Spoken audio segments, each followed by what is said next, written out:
All right, folks. So welcome out to another episode of, well, I don't know what to even call this because it's our ongoing series between myself, Decode Reality. My name is Logan. And of course, I'm joined with my co-partner, Jordan from Waters Above Crypto. And I think this is number 5. Not sure. Whoa. I can't remember what number it was, but it's crazy. Right? I know. But people have been asking for more content, and Jordan, this was completely winging it. We were just talking on the phone, and they're like, "Hey, we started to drop some bombs," and I'm like, "We gotta jump in and do a podcast. You want to roll?" And you're like, "I don't know. Let me call you back." And then you're like, "Okay, let's do it." So here we are. Literally, our conversation became a podcast. It became a podcast, and how fitting, because today's December 6th, which has a new. When you do the numbers, it's 126, and that's tied to iodine in that one half of the IM. So I'm always looking at that kind of stuff, man, of today anyway. Yeah, I love those connections. Totally, right? Yeah.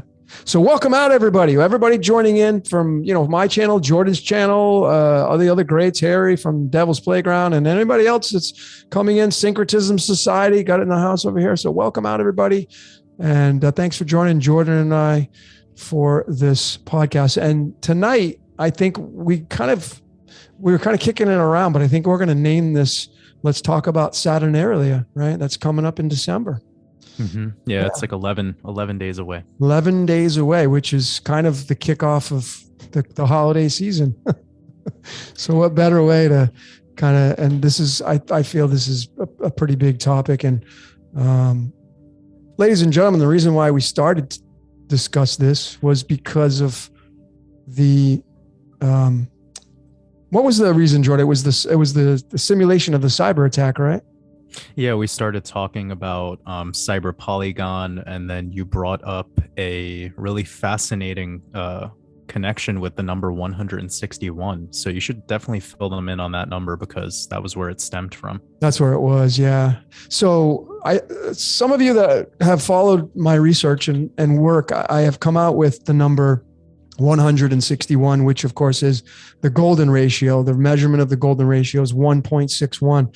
So one day when I was decoding, it just popped into my mind, and I followed my instinct, and I found a huge rabbit hole that I went down, but it was really, really powerful. And so when you look at Skull and Bones, that secret society, right below the Skull and Bones, there's a number, and it's the number 322. And it hit me like a ton of bricks, because if you take 322 and you divide it into 2, you're going to get 161. So when I had done my decode on, I think it was Jacob's Ladder decoded, I included this in that decode. And that was the variance of, like, if you take any date on a calendar and you go backwards or forwards 161 days, it forms a golden spiral. And I had shown the 9/11, the significance of that, going backwards and forwards 161 days. And, lo and behold, what are the odds? And, me bringing in the playing cards, Jordan, when you go 161 days prior to 9/11, you're going to get to April 3rd. And what day on the calendar is that card? The 5 spades card. And guess what organization has that as their founding date? How about the Illuminati? The Bavarian Illuminati, founded on May 1st, has that same exact playing card, the 5 spades card. Pretty interesting really interesting connection. And so the reason why we had started talking about this stuff is because, Jordan, you mentioned the cyber attack simulation at the World Economic Forum on July 9th. And I'm like, oh, wait a minute, let me check the time and date calendar. And sure enough, we went 161 days into the future, and the day it lands on is December 17th, which is not only the first day of Saturnalia, but it's the birthday of the current Pope of the Vatican. That was the turning point where we said we got to turn this into a podcast. I was so floored, dude. It's just funny that the current Pope has the birthday.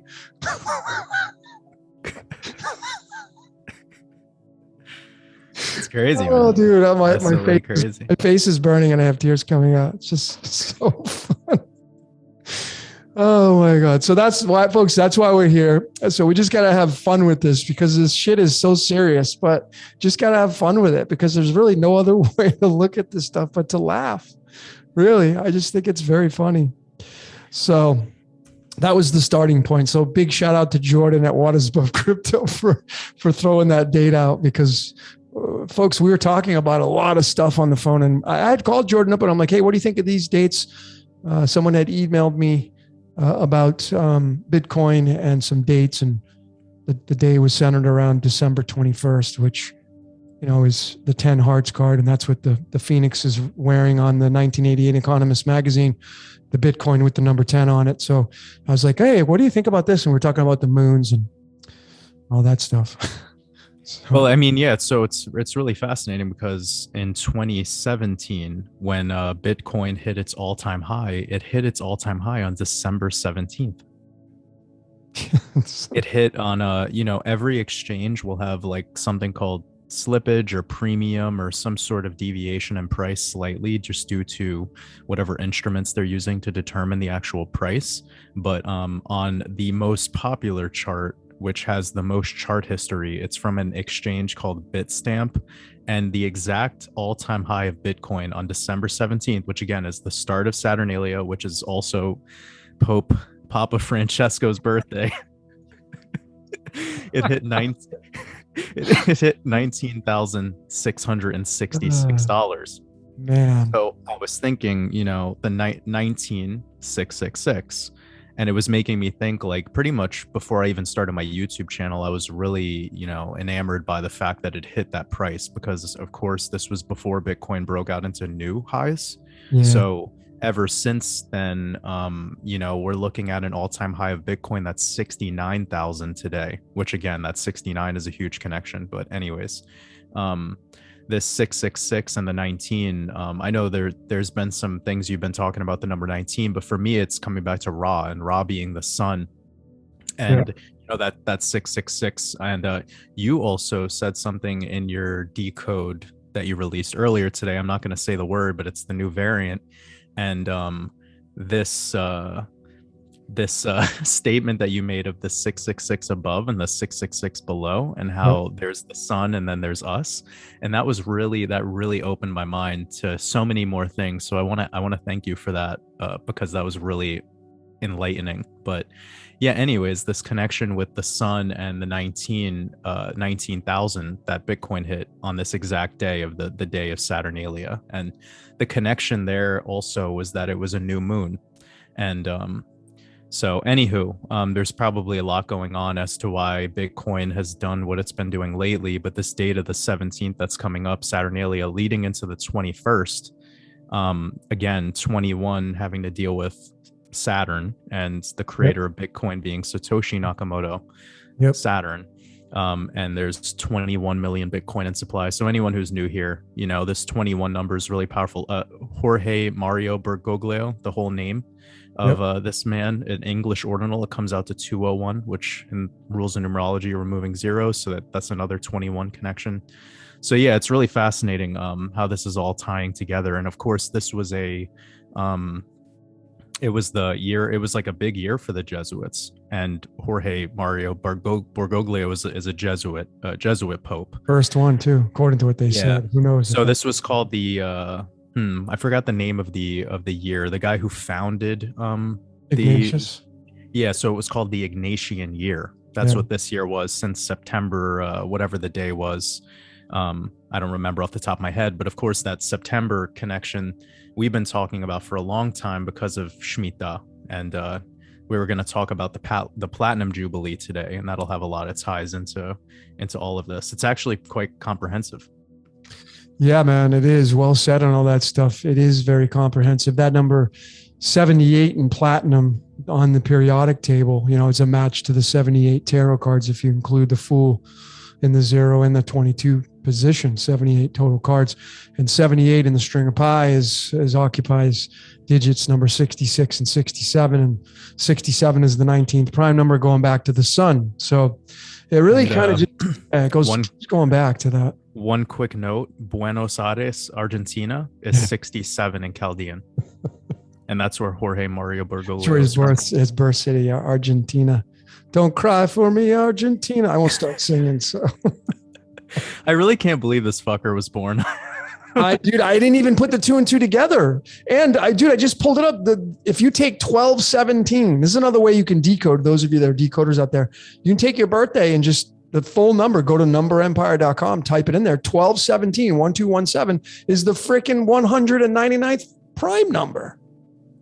And when you take 199 and put it into the string of pi, it appears at the 704th decimal digit. What's 74? It's tungsten. It's illumination. It's the wolf. And it goes to that number 182, which I showed in my last decode with that big variant on the world stage. Yeah. So it's just all completely scripted. I don't really know how else to, I sound like a broken record. I notice some people are like, yeah, okay, Logan, but like, well, how else are you supposed to get your point across, really, when you look at this, when you look at these numbers, and that's just using a few. I mean, get into some of these other advanced layers, and it adds more layers to it. I mean, if you go into the golden ratio, 199 appears at the 188th decimal digit. So, and you got to know what those numbers mean, which I do, but for the sake of just keeping this thing flowing here. But no, I mean, it's a great point. It's like, as you're decoding, you know, there's so much power behind all of this stuff. And, you know, with my work, I'm trying to use this code to be able to determine price action and cryptocurrency, and also the broader economy as a whole, like trying to kind of come to terms on when we might have big financial chaos. Or anyways, the point being is that you know, this recent eclipse that we just had, that brought a huge move to the markets, and it was like the decode itself that I was preparing for weeks in advance, and the importance of the date of the 4th of December was absolutely 100% correct. It was the what direction does it go? That's always the hardest part. Like when you're doing decoding and trying to apply some utility towards it, that's what makes it so difficult. So it's beautiful to just be able to have all this extra stuff to go along for the ride, you know, with you using tarot and periodic table, and this really gives a lot more ingredients for you to work with. Yep, definitely. And it's just, we were talking about this earlier, Jordan. Ladies and gentlemen, those of you that are decoders, and obviously you're a fan of my work and Jordan's work, I can't even begin to tell you that when you start to go down the rabbit hole, when they say when you get down the rabbit hole, you end up knowing nothing, that's totally true, because down in that hole is everything. And when you get down there and you see, and you don't even see everything, but what you see just makes it so much complex. I mean, so much more complex than you can possibly fathom. And then where do you go from there? So, you know, this research that we're all doing here, while you're here listening to this, it's just like we have these theories, and that's really kind of what it comes down to, right? I mean, people love to listen to the predictions, but Jordan, as I was saying, like I don't like doing predictions, because especially people scold you, and then, you know, it's like you get something right and they praise you, but you get something wrong and they'll just nail you to the cross, you know? Yeah, I mean, that's 100% facts. Like, that's kind of been my work lately. And, you know, it's unfortunate also, because if you do predict something correct and somebody starts kind of spreading the word about your work as with that one particular prediction or whatever, you get labeled as that sort of decoder or that sort of content creator or influencer or whatever it is. And it's like, I don't want to be that. Like, I don't strive to be that. Like, all I want to be is somebody that helps people consciously throughout like the darkest time of our existence, you know? Yeah. Like, and I think that's like a way bigger mission statement. And I think the people that are out there that are just solely, you know, giving predictions on stuff, like they typically have their rhyme and reason for it, but it's not necessarily like, is it really teaching people anything? If you actually teach people the decoding and teach them how to do analysis or whatever it might be, engineering, maths, anything that you might be interested in, it's something that they could take away and now do on their own. And I feel like that's something that is way better than people who are just Nostradamus, you know? Like, because you could come up with shit all day. You could come up with a million numbers and a million. And also on the other side of things, if there was 1,000 decoders, and we were all decoding the same thing, but had a different overall like sentiment as to what it's going to create, like what this energy is going to generate on a particular day or whatever, one of us is going to be right. Yeah. But ultimately we're all right because we're all doing our part to decode. Yep. And working together and being praised together as a community, in my opinion, has way more impact than one person being right. Yep. Yeah, I totally concur with you on that. It's, when no matter what layer you're at as a decoder, man, you're going to find something. Even the basic stuff usually is some of the stuff that you just miss, right? And there's no end to it. And I go through my decodes and I'm always asking, typically at the end, what did you see? And there's some great decoders out there. And I'm like, how did I miss that? Well, because, I just missed it. So yeah, man, I mean, that's such a good point. Like if I could do anything like with my decodes, I try to keep it more on the simple side, but I also see myself like overthinking quite a bit. And that's like the syndrome of a creator, right? It's the same thing when I'm writing music. Like whenever I'm writing music, I've been practicing this thing where I pick up my guitar, and instead of playing something I've already wrote in the past, every time I pick up my guitar, I start something brand new, no matter what it is, no matter what time of day it is. Just, I promised myself. It's kind of like the people who, they want to get in shape, so like every time they get up from their work desk, they do like 10 push-ups. It's something like that. It's just like a practice. Like I pick up the guitar, I play something brand new. Maybe it's 5 seconds, maybe it's 5 minutes, maybe I just ended up going on a 5-hour session writing a brand new song. So that like practice of the mind, it's the same thing with decoding. I'm sure you feel very similar, like when you're onto something and it could keep going and going and going, and sometimes you have to reel yourself back to get to the basics, and it's difficult. Totally. Yeah, no, I absolutely concur, and I'm very in agreement with that whole scenario, because I've experienced that kind of stuff, most definitely. So I want to get back on track to this December, this I want to getting back on track. I want to get back to this gem of a find that we found with Bergoglio and his birthday being the start of Saturnalia.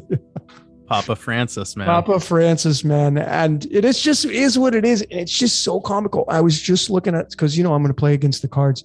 So it's nuts because the full moon in December is on the 19th, which is 2 days or 3 days if you count the 17th, the starting day, into Saturnalia. And of course, it isn't fully the winter solstice yet, because that doesn't start on the 21st. So the official start date for the winter solstice, where we transverse from Sagittarius into Capricorn, is on the 21st of December, which has got that 12/21/2021 date. And it's very, very interesting. But what I thought probably the most fascinating is the last day of Saturnalia, which is the 24th, which matches the X chromosomes. X marks the spot. And that day, the 24th of December, is the same card as Mr. Gates, Mr. Fauci. 7 of Hearts. Their birth cards. Imagine that. Mr. Fauci and Mr. Gates, their birth card is the 7 of Hearts. Same cards, different birthdays, same card. And then the last day of Saturnalia is a match to their card, the 7 Hearts card. How about that? Yeah, man. It's really interesting. And that leaves, 7 more days left till the end of the month. And we're getting into the Shmita, right? Let's jump into that. I mean, because this is going to be my next decode, I believe, is we're going to the 5th. A lot of people have been asking me, and it's been shelved, and you've done a lot of work on it, but I'm going to give my take on it. But I mean, Jordan, take it away, man. We're talking about the Shmita and how important are those 7s? Yeah, I mean, it's absolutely amazing. And we were discussing, the new variant and how, what is it called? Isosophy or something? The Isosophy. Yep. Okay. Yeah. So the new variant being the 15th Greek letter, but also having that numerical value of 70. Yep. And then Shmita in the way that it's typically written in English, Shmita, that gives you 70 in English ordinal and gematria. Yep. So there's so many sevens to deal with, and of course September being the true seventh month in the calendar, sept is so there's so much to say, I mean, about this 70, but I wasn't surprised to start looking into this new variant more and seeing it just by the basics, going back into the Greek and starting to see like, oh, of course it equals 70. Like, why wouldn't it? Yep. This time frame being what it is. Pope Francis also giving 122 in English ordinal. That's really powerful because this is all about the 22, like everything about next year, with it being the Hebrew year of 5782, that adds up to 22. Yeah. And that. Go ahead. Sorry. No, I was just going to say that connection to kind of like a reset or a restart, or, some sort of destruction, chaos that brings order. And it seems like that's what this is all adding up to. And we're at like the precipice of global change. Perhaps it's something financial, perhaps it's something bigger than that. Nobody really knows, but they're definitely speeding up the process at which they get the masses in the places they need them to be in and prevent them from moving around. And that's been like the whole last 2 years of our lives. I mean, there's no conspiracy with that, right? No, not at all. And we're also, ladies and gentlemen, Jordan and I were discussing how important the Hebrew calendar is in all of this. And if you're a decoder, you can go to, it's called Hebcal, HEBCAL.com, and convert the Gregorian to the Hebrew and get a different outcome and do the numerology of the original spelling of these Aramaic words or Hebrew words. And I just looked it up, Jordan. December 24th is Tevet 21st, the 21. The last day of Saturnalia is the 21st day on the Hebrew calendar. It's not surprising at all, man. Saturn. This is really interesting to see Saturn's role in everything this year. I mean, even from like the perspective of some of the things that are going on in pop culture, and I only know what people have sent to me because I'm very like off the grid with the internet. I don't have an Instagram or anything like that. So, I'm kind of trying to stay away from stuff like that. But of course it gets sent to me, and it just seems to be playing such a big role. But perhaps maybe because I've decoded it so much this year, it's just that's the theme and I'm manifesting that information. I don't know. There might be something way deeper, but because of course, we have like Lord of the Rings and the Eye of Sauron and all that. It's all talking about Saturn all the time. All the shit that's really going on in Hollywood. It's definitely coming back to that. But with that being said, this year is very powerful with everything. And Shmita, the sabbatical year, that's all about Saturn. So the Jews and also the Muslims are very, it's in this, it's right there in front of our face with the symbology, like at Mecca, the black cube. Actually, when is that time frame? Is it Ramadan? Yeah, it's so much. You're going to do a time and date connection? Yeah, I mean, there's definitely some things going on, like with Mecca. If you start to look up, I know you like to do this, where you will go and look up the coordinates of like where it's located on the. I love doing stuff like that. It's funny that you brought up that you do that because it's something that I do on the side, like whenever I'm having fun, just decoding stuff here and there. But yeah, I remember when I was decoding Mecca. Well, it's 21 degrees north, so what does that tell you? I know, that's what I was going to say. It's like, it's just so funny that it's all there in the code. It's all right there in the code, yeah. It's exactly. Yeah, I mean, and also down from the latitude is important. With Kanye West being like one of the biggest artists on the global stage of entertainment, if you will. His sequence of releasing his latest album was very, very ritualized as Saturn. Like essentially he had this center stage and people or like performers are just circling around him, which is exactly what Mecca is. And then releasing the album is a black square, like literally no text, it's just a black square. So it's obvious like what's going on here. And he's saying that he's a Christian and all this stuff, but his recent And not that there's a huge difference between Judaism and Christianity. Of course, they're pretty much more alike than they are different. But the symbology of his merchandise that he released, with both having a crucifix and also the Star of David on the merchandise, and just all this kind of black cube symbology. It's just really interesting that everything, even in pop culture, is coming back to that, and that's all happening during Shmita, the 7-year cycle. Yeah.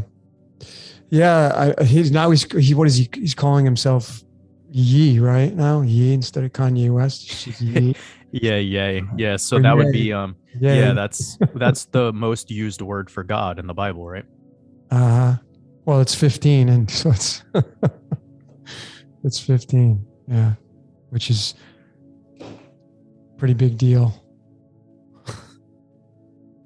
I was also thinking about something a little bit deeper about the black cube, and we could riff on this for just a second. But like, like all the light shines through the black void, right? Like the sky, our telephone, like when your iPhone is off, it's a black screen, and then you press on the button and the light comes through it. The TV, everything. Yeah.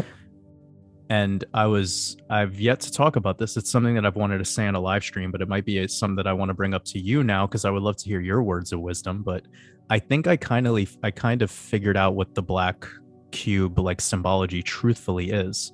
I think it's when we're closing our eyes. Mm-hmm. It's the eyes being closed, like when you're doing meditation or when you're sleeping. It's the canvas to create all thought, all imagination, all everything. And like, even if whenever I've done like mushrooms, I've always noticed that like when I close my eyes, I could see hieroglyphics, and I'm like, oh my God, like this isn't any language. This is just the imagery we see in the back of our eyelids. But I don't know about you, like whenever you meditate or whenever you do, even if when I play guitar, I notice that I start to like drift away and my eyes close, and it just becomes like the music becomes an extension of me, like a channeling effect. So I don't know if there's any wisdom that you could share on that, on the black cube symbology, but that's definitely been one of the things, like reducing it down to the most organic, like basic concept. It seems to be when your eyelids are closed, when your eyes are closed. Yeah, I think there's some significance to that. I've done a lot of research into, the sleep state and then the awake state. And, obviously when you meditate, you close your eyes, you block off out the outside world. And that's kind of what we do when we sleep until you drift off into sleep, right? And then who knows what happens at that point. So I think there is some significance to that, most definitely. I don't know, man, like with the black cube and it being in the Mecca, and, when you do the latitude, longitude of the black cube in Mecca, it ends up becoming, it's 21 degrees north, 39 degrees east, and that equals the number 60. And that's tied to neodymium, which is magnetic, and 144,000. That's what the weight is of neodymium. So the energy that's coming into that cube in the Mecca is tied to that number 60. And of course, it's interesting because, 60 is tied to Neo and the Matrix, and it's just crazy. We're talking about this because Kanye West has got the same birth card as Keanu Reeves does, 9 diamonds. Same birth card. It's making perfect sense, man. Like these people who end up that, are sort of the most important players on the world stage. Once you start decoding them, you see it all in the code. You could just see it all in the code. And what, the 9 diamonds is the 35th card in the deck. And that the founding date of Facebook was on February 4th, which is my birthday, which is the 35th day of the year. Yeah. So Kanye West has got the 35th card. So does Keanu Reeves. He's playing the Matrix. So you have all this religious symbolism going on here. And we were talking about the number 35 a little bit on our phone call, but Saturnalia, using the full reduction cipher, which is one of the ones that I like to use, it gives 35. And I was talking about it. I was talking about the 35 a bunch because the 3 5s gives you 15. And that's the 15th Greek letter is this new thing. And of course, mirrored is the 51. And just a couple quick connections with this 5115. Metatron's cube is 51 in Chaldean, and Pope Francis is 51 in Chaldean. Adam Weishaupt is 51 in full reduction. it's quite amazing. The 15 and the 51. XRP in Chaldean is 15.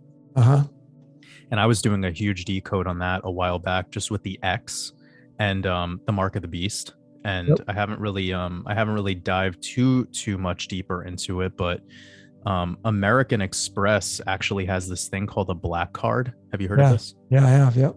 Yeah. So the high roller card. Yeah. So the black card, it now has this thing called a wearable that comes along with it. I have a full decode to do, but this will mostly be giving it away. But the wearable, it's made by Prada. And, they made that movie, The Devil Wears Prada. But anywho, just a side note. Yeah. Because the devil and the connection with the mark of the beast. But the wearable, it literally creates an X bracelet. The bracelet looks like an X, and it has some sort of microchip technology in it where the black card is connected to this bracelet, and you swipe the bracelet on a tap to pay portal, some sort of POS system. And that's how you pay with your black card. It's literally a wearable. And that wearable, that the way that it wraps around your wrist, looking like a black leather band that shapes into this X, it looks like the thing that the Jews wear, where they're wrapping this leather band around their arm, which has the black cube on it. Do you know what I'm talking about? Yeah, I do. And then they put the black cube around the pineal gland on their forehead. Yep. I forgot the name of it, and I would probably muck it up if I tried, pronouncing it in Hebrew, but this is literally all tying together. Like this black cube symbology, the black card by American Express. Of course, the American Express is the Trojan warrior? I forgot the name of anyways, it goes back to the Romans. It's all kind of just like symbols, but I urge everyone out there, go look into that Prada wearable, and you're going to see exactly what I'm talking about. It's the mark of the beast. Yeah. The tap to pay future. Tap to pay future. Yeah. It'll be in the skin next time. Yeah. I just, I decoded the cube, and it all went back to the tetragrammaton, which is tetra meaning 4. And, the Star of David is tied to Saturn. And it just keeps going back to that. No matter which way you slice it or dice it, it just seems like, they should say all roads lead to Saturn. That's what it should be, not Rome. I actually may make a t-shirt that says that. No, I mean, that's literally like a perfect thing to say, because my whole work for the past year has been so caught up in coming back to Saturn through Satoshi Nakamoto, but a bunch of other things. But I mean, dude, tetragrammaton with the 47 in Chaldean, the 15th prime number. Yep. It's right there. It's fucking crazy, man. Yeah, that is fucking crazy. Yep. And that 1937, 46, which is the loop, it's actually 19 and 20, 37 and 38, and 46 and 47. That's the actual loop. And that's when I've shown countless times now in my prison planets that's very possibly keeps you stuck here. You can't get out. And that's just my opinion. That's just a theory. I don't even put all my faith in that, but it's possible, but those numbers are undeniable in the string of pi. It's an anomaly that I found a couple of years ago. And it's just, I haven't found any. I've scoured the numbering systems. I haven't found anything at all. The Truman Show loop. Yeah. So that's basically what it is. And it all just it's the sun, the moon, and the earth, and just in not being able to get out of that. And I think that personally, I don't talk a lot about this, but personally, I think that Saturn, kind of runs this trinity here, the sun, moon, and earth, through these layers. And Father Time, like that idea, and like how the biggest trap we have here is like a linear timeline, or mortality being this like linear sort of trap, if you will, like aging. Yep. Just that concept alone, like being in this bondage of a meat suit called a body. Yeah, the body. And that's what we're bound to, time, and our whole existence is sort of trapped in that. And I think like people like us, like decoders, perhaps my work focuses a little bit more on this in the micro sense than your work, but I'm always kind of trying to figure out time better because of my work with the market. And with cryptocurrency being something that trades 24/7, 365, there's so much room for error. You know what I'm saying? Because it's like infinite. But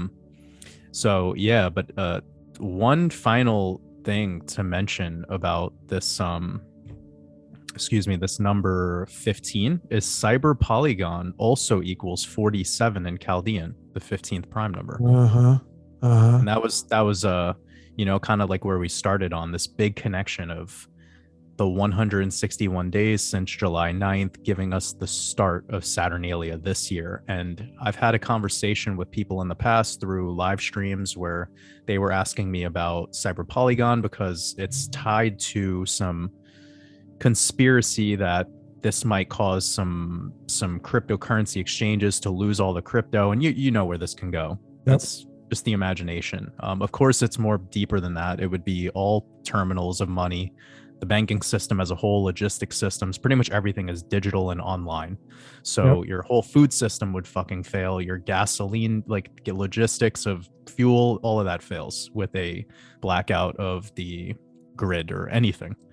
Even the water supply itself would go down, which is very problematic, by the way, because if you study any of like the FEMA tabletop exercises of the water systems going down, I think like within like 25 minutes, it starts to pump sewage back into the clean water supply.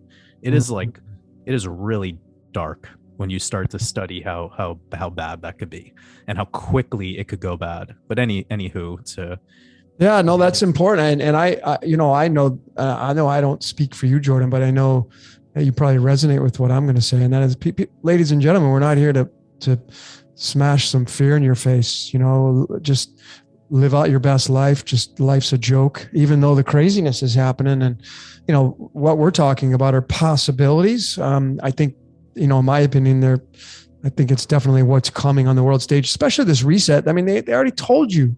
They already told the world that it is coming. It's coming. So are you prepared for it? Doesn't mean it's going to be the end of the world, but are you prepared for what's coming on the world stage? As we first started this podcast off about the cyber attack being linked to Saturnalia and the Shmita and all that stuff, it's coming. It's coming. And I think the only way that it wouldn't come is if, those that maybe, if you believe in the law of one material in graduation, that scenarios get a nice favorable outcome where if your service to the world 51%, you'll graduate and you won't have to experience the gnarliness that's about to happen. And that 51. You just said 51%, right? 51. It is, and it's 51%. Yeah. Yeah, and then you get 5150, which is where are you going crazy or what? So that 51 separating the 50 is a big deal, and that's tied to this golden jubilee year. But I mean, if you perhaps get to escape that by maybe just transitioning into this 5D reality, which a lot of people have high hopes for, I do too, of course. Then we wouldn't even have to experience the craziness that's about to happen, that we think is going to happen anyway. I should not use absolutes, but this whole Shmita, this next decode I have coming out, it's involving the comic book Thor, which is of course Zeus. It's involving Saturn, of course, and it's involving the Shmita and the 58, because Shmita is 58 in the original spelling of Hebrew. It's 58. And, the date on the calendar that I started off with, December 20, was it December 24th? Did I say that? Or was it the 17th? You did bring up December 24th. Yeah, I did. Let me just double check. It's the 24th, the last day of Saturnalia, which is December 24th. In the Hebrew calendar, it's the 21st. And that has a numerology output of 58, which is a direct match to the word Shmita, right? In Hebrew. Right. And remember that 58 in the string of pi occupies two digits, digit number 10 and 11. And if you take 10 and 11 and you add it up, you're going to get the number 21. So I'll say that again. Shmita is 58, and 58 in the string of pi occupies two digits, digit number 10 and digit number 11. And if you get out your calculator, simple math, 10 plus 11 is 21. So the numbers to me, they always speak the truth for me anyway. So that's what we're looking at, folks. And again, just got to roll with it. I mean, even Sabbath, even the word Sabbath year, this is all going to be coming out in my decode, but even the word Sabbath year equals the number 27. Sabbath year does, and the element on the periodic table that has 27 protons is called cobalt. What is cobalt's weight? 58. And it leads to the Shmita. Even the word puppet master is 58. Well, that's an absolutely fascinating connection. Totally fascinating connection, dude. Well, one thing that is really, really interesting about the Platinum Jubilee is, so the official date of it is the 6th of February, 2022. And the big connection here coming to the 21s is, so when you take from the start of Shmita, which was September 7th, 2021, Rosh Hashanah, and you measure that till the 6th of February, 2022, the first and foremost, the date numerology of September 7th, 2021 was 21. Yep. And the amount of time in between those two dates that I just shared, September 7th, 2021 and February 6th, 2022, is 21 weeks. So that's really interesting as well, how like there's so many connections with this 21 number. Like no matter how you slice it, like it could come back to any small date. But yeah, I mean, this Platinum Jubilee thing is going to be big for sure. And they have a banking holiday that is, it's just called the Jubilee Bank Holiday weekday to weekend. And it's from the 2nd of June till the 5th of June. Yep. And those are just a mirror date. So you have February 6th and then you have June 2nd, just mirrored. That's it. Interesting. And this will, of course, be the 70th anniversary of the Queen Elizabeth. And she reigns over 15 Commonwealth realms. So again, coming back to that 15, just like the new variant is the 15th Greek letter. Yeah, and it's going to be the 70th anniversary, right? As you said, and that 70 is that marker because that letter O in the Greek isopsophy is the 70th letter, the number 70 value anyway. And then, that 70 is tied to the element ytterbium, which has an atomic weight of 173, which is a permutation or a number anagram of the 137, which is the 33rd prime number, the angle of light, all that stuff. So that number 70 is a big freaking deal, man. It's a big deal tied to the I don't know how to pronounce the Greek New Testament that that is like the authoritative version. Mm-hmm. Septuagint or whatever. That means 70. Yeah. Yep. Oh, yeah. Right. Have you done much work into the Platinum Jubilee besides anything that we've spoken about? No. And I mean, we talked about it. I just haven't dived into it, but I'm looking at it now. But I mean, look, this lady, Queen Elizabeth, her birthday her birthday lands on a King Clubs card. That's card number 26. What is February 6th? Can be marked as 26, 2/6. I have so much to decode on this person and trying to figure out more and more about what's going on here. Queen Elizabeth II, like just I gives us 57 in Chaldean. That 57 number has been showing up a lot in my work. Of course, Society of Jesus equals 57 in Chaldean, but that's just a side note. Yeah. Well, so it's just important. Truman Show is 57. Yeah. Well, with the Society of Jesus' importance is because Pope Francis. That's right. That's for me, that's always what's most important here is the Vatican. And outside of that, like I'm letting go of, there's way too much talk of SOJ and the decoding community for known reasons. But yeah, this Queen Elizabeth character, there's definitely something going. I mean, this lady should have died already. Yeah. How much adrenochrome does she need, man? So yeah, her birthday is the 21st of April. Her birthday is the 21st of April. Wow. Yep. Oh man. Have you done a decode on her or the monarch? I have not done a full-blown decode on her. I have included her in some of my, I think, random thoughts, decodes sprinkled in throughout, but I haven't done one just straight up. But I should. You know, she's 95. That's, you know, the I am. I mean, dude, when I don't know about you, but when I'm decoding now, it just seems like the majority of people that I'm decoding and looking at, their birthday, the ages right now are like in prime numbered sections, meaning like Elizabeth, she's 95, which is the 95 is the am, the I am that I am. It's the am. 95 means the am, and it's, you know, it's the one half. And if she hits April 21st, 2022, she's gonna be 96. 96 is the yin yang. So I'm seeing this significance with these artists and these book writers and movie producers, and their birthdays are like all landing on these high prolific numbers. So to me, it's telling me that something big is going to happen because these numbers are all syncing up, and it just, something big's going to happen. Yep. Yeah. Also that 95, because I always go back to the planets whenever I'm doing my decodes, and Neptune is 95 in English ordinal cipher and gematria. So that's like the quickest 95 that I think about whenever I'm doing my work. So there could be something there with the waters, Poseidon, all that jazz. Yeah.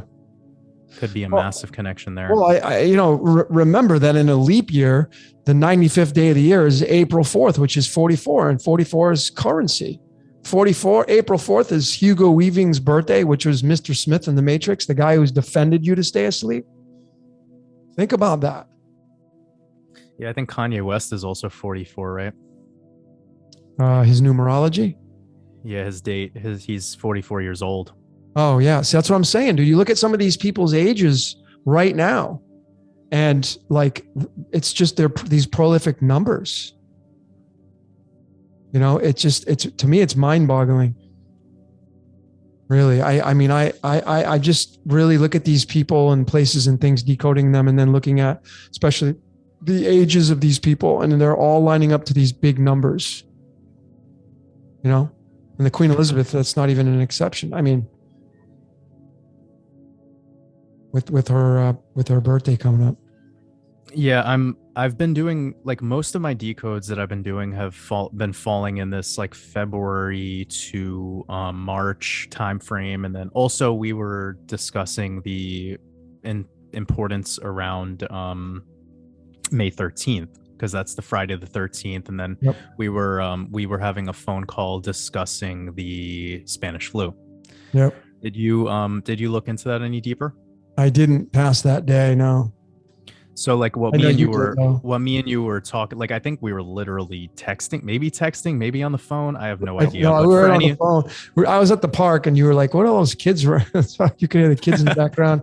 And then you were like on the computer, and you were like, oh my God, this and that. And you were just like on a roll. And I'm like, oh, I wish. Yeah, man, because so Spanish flu, anyone could go to the Wikipedia page and scroll down to where it says timeline or history timeline, and it says first wave of early 1918, and the first fucking date that they come out with is March 4th.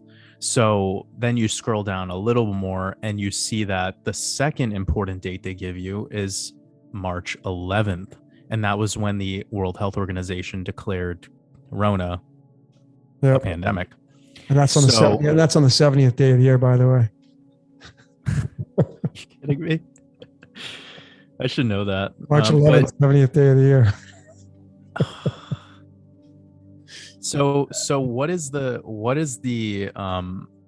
you know, is this a coincidence that they've off the bat they were talking about Spanish flu when they were talking about COVID? Like off the bat, they were immediately comparing it at the, like, on the world kind of reactive level. You know, how do we go about this? Should we shut down? Should we do this?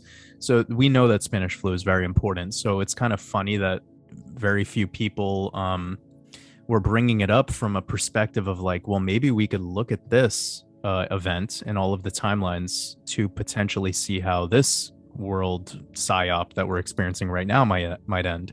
So when I saw that March 11th connection, and it says the virus had reached Queens, New York. Again, all about the platinum jubilee with the Queen. Yep. And then they're talking about the criticism that was immediately given to not reacting to it properly. And it's just when you start to break down all of the cities and the places in the world and how they react to it and the order in which they were reacting to it over 100 years ago, bro, 1918. Yeah. And you're seeing this shit happen identically to the way that it happened with COVID. Yep. And I suspected when I started researching the Federal Reserve System and Bretton Woods and some of these other, you know, all that stuff, I started to come to a, not necessarily a conclusion, because again, no absolutes here, but there's enough evidence that they're putting us on a time loop. And I believe that this is getting like scary how similar it is to the days. And anywho, the purpose that the May 13th date had was me looking at how the pandemic of the Spanish flu was February 1918 through April of 1920, which is exactly 2 years and 2 months. And why is that important? Because of the 22 Hebrew year 5782, 22, and then in the 22 Gregorian year in the 21st century. Yep. So if you were to consider the same maths, 2 years, 2 months, and 2 days gives us the first Friday the 13th in the year of 2022, which is May 13th.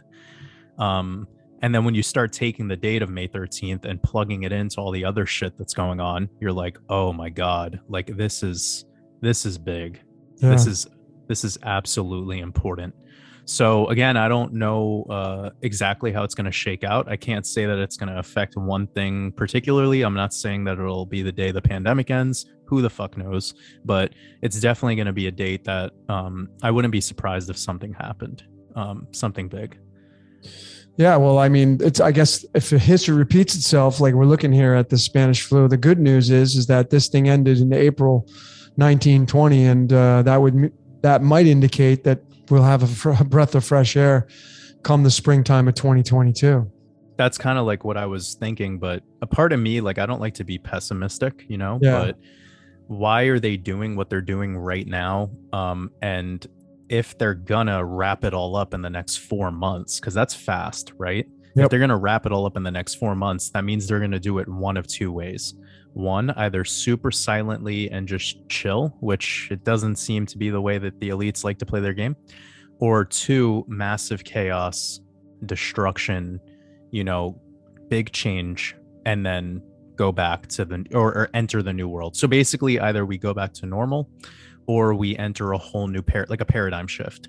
Yeah. And the way that we get to that is by the immediate short term having massive problems. Yeah. So again, like this connection with the cyber pandemic and all the things that are going on with the global markets, GDP being shit, mandates for the jab, like there's so much going on right now in the world, and it doesn't necessarily seem like people are too happy about it. Yeah. And you know, the slogan of the New World Order is essentially order out of chaos. Yeah. So I don't see them just like having a normal next 4 months and then they just say, oh, you go back to normal and you don't need to. Yeah, I don't see that happening. I would like to have it happen that way, of course, because I'm peaceful and loving, and I would love for that to be the transition, but just does not seem to be in the cards, unfortunately. Yeah, you had mentioned chaos out of order, and you know, is it a coincidence that New World Order equals 58 and Shmita equals 58? Is it a coincidence that Sabbath year is 27 and 27th element is cobalt, which has an abbreviation of C and O, the two letters that start the words chaos and order, which has an atomic weight of 58? Is that a coincidence? Of course not. Saturnalia equals 27 in Chaldean. That's it. And Jupiter. And that's currency, baby. Because this battery we live in, the self-contained system, it needs players, and the players deliver energy to the world. The Greeks called it ambrosia, which was food for the gods, and it's exactly what this is all about. There is no way. Yep. I think I just found a really good one. I'm just making sure that I'm spelling it right, because I need to make sure I'm spelling it right, because I do that shit all the time. Like my last decode that I did, I made up, like it was like 5 minutes of planning, and then I had so much shit to do that day. Then I was spelling all sorts of shit wrong. But I don't care anymore, man. Like I don't even. I really. I'm past that. But Yeah. this is the home run right here. Okay. Terrarium. What do you got? Terrarium equals 27 in Chaldean, Yeah, man. and that's what this is. Like that's what I look at it as. Yeah, Like it we're is. in a fucking terrarium, and Yep. above us is the waters, Yep. and we're like, yeah. And so, fuck, man. That's such a fucking huge, like that connection right there with the 27s. It wouldn't have happened if you wouldn't have said all that stuff before. But Yeah. for some reason, it like triggered in my head. I'm like, oh, it's terrarium. Yeah. Now that, yeah, exactly. It's like we live in, it's an aquarium. We're fish. What do fish live in? A fish bowl. We're in a bowl. That's what Pink Floyd said. Two lost souls swimming in a fish bowl. This is the reason why. So I got a lot of people. Why do you use Chaldean? And if you're a decoder and you're not using Chaldean, I'm just going to ask you, what the hell are you waiting for? What? And here's a very good reason why. This is my point. Okay, if you take the word Chaldean and you type it into the Chaldean cipher, what number are you going to get? 20 If you take the letters A through Z and type it into Chaldean, you're going to get the number 103. Guess what the 103rd, guess what the 103 is? The 27th prime number. It's a direct match. It's very important. And 27 is, I know if you know what the 27, you break the 7 and 2 up, it's the crown and the sacral and the chakras. It's orange and violet. And, you know, and it's Uranus and Venus, which they both sound the same. They both rhyme. Yeah, there's a couple of interesting ways to perceive it. Like the two quick ways that I like to look at numbers is like one would be if 27 could also be perceived as 2 sevens or 77. Yep. And the 2 is duality and 7 is perfection, or yep. You know, so it would be duality or maybe two people, and perfection. You know, you could start to really perceive numbers like that if you just break them down and start to figure out what each, you know, even studying Hebrew and the meaning of the letters and the meaning of the numbers, particularly in Hebrew, like 4 being dalet, the door, 44, 2 doors, which is kind of like giving you a choice. Like, do you want to go left? Do you want to go right? You know, like kind of like that's a way. I'm not saying that's how it works. I'm saying that's a way to open up your mind to where you can start decoding and have some sense of the fucking numbers you're decoding. Because if you don't have anything to come back to, it's definitely going to be, you know, just a bunch of numbers. Yeah, no doubt about it. Aquarium equals 22 in Chaldean. 22, yeah, that's right. Well, I just know that like when I decoded the Truman Show, I realized, because, you know, the whole story was him. He was afraid he had aquaphobia, and that's, you know, deals with fish. Fish is 17, life is 17, matrix is 17. We're goldfish. Gold is 17, fish is 17. And there's that connection to Jesus with the fish. That's right. The Piscean age. That's it. That's a no-brainer, because if you look at astrology and you look at the natal chart and you look at the wheel, Jesus is told to be born of a virgin, and the only virgin in the zodiac is Virgo, obviously, which is zodiac sign number 6, which is the third eye, which is Saturn. And then across from 6 is house number 12. And what's house number 12? Well, it's freaking Pisces, the 2 fish. Hello. Jesus was a fisherman of men. So it's right there. It's the 6 and 12. And when you take the 12 and 6 and you bring it together, which is today's day, here we are talking about it, December 6th, it's the 126, which is the iodine, which is one half of the I am that I am. Even the word Yeshua in the original Hebrew spelling is 53, which is iodine. It's a direct match to the houses of astrology. You can't miss it. How long did it take you to come up with your system that you use? Did it just fall into place naturally throughout the years, or was it something? Yeah, it's just been falling into place, and now it's just, you know, it won't leave me alone. So like I'll now have dreams. I get clues in my dreams now. I was never getting that before. And I'll wake up and I'll just, whoa, there it was. Do you ever get any inspiration when you're taking a shower? That's when I get like my most inspiration. Sometimes, yeah. Sometimes when I'll be like writing poetry in the shower. Yeah. Like in my head, I'm just like thinking about shit all the time. It's like melodies for songs. Like I've learned that that's something that is really I don't know, man. Yeah. Yeah. It could also be too all this fucking technology, like just getting it away from you. Like, oh my, I saw this fucking person who had like a like touch screen shower. I was just like, dude, can we go into one fucking room without a goddamn touch screen? Like, That's funny. it's like, can you just die? It's like soon they're gonna sell like coffee mugs with touch screens on them, and it's like you press the button to make it warm or something. I don't even know, man. That's funny. It's too much for me. That's pretty funny. Yeah, I mean, that was my point. My quick point was just like maybe people like us, or people that have online businesses, whatever. You're spending so much time on these screens, and then that moment away from the screen, you start to see that like, oh my god, there's like more natural, true information coming to me now that's making quicker connections that have more utility. And yeah. Yep. No, I yeah. So we're talking about the topic of this podcast, in case we're talking about everything. Yeah, we're talking about it. We're just decoding. We're on the fly, and got my very special friend Jordan from Waters Above Crypto. Big shout out to Jordan. If you haven't taken his, are you still running your Black Friday sale for your masterclass, or? I might be. I might have the link in my last video. I'll probably be doing my sale, the same price structure and everything throughout the rest of the year, just because with the holidays and everything, and a lot of people have been, really excited to get into it. And yeah, so I have 2 courses right now. One of them it's called my mastermind course. It's more like a beginner intermediate course, which teaches people how to kind of invest, actually, like how the basics of investing carefully. And it moves into teaching people how to do technical analysis, which is reading the crypto charts.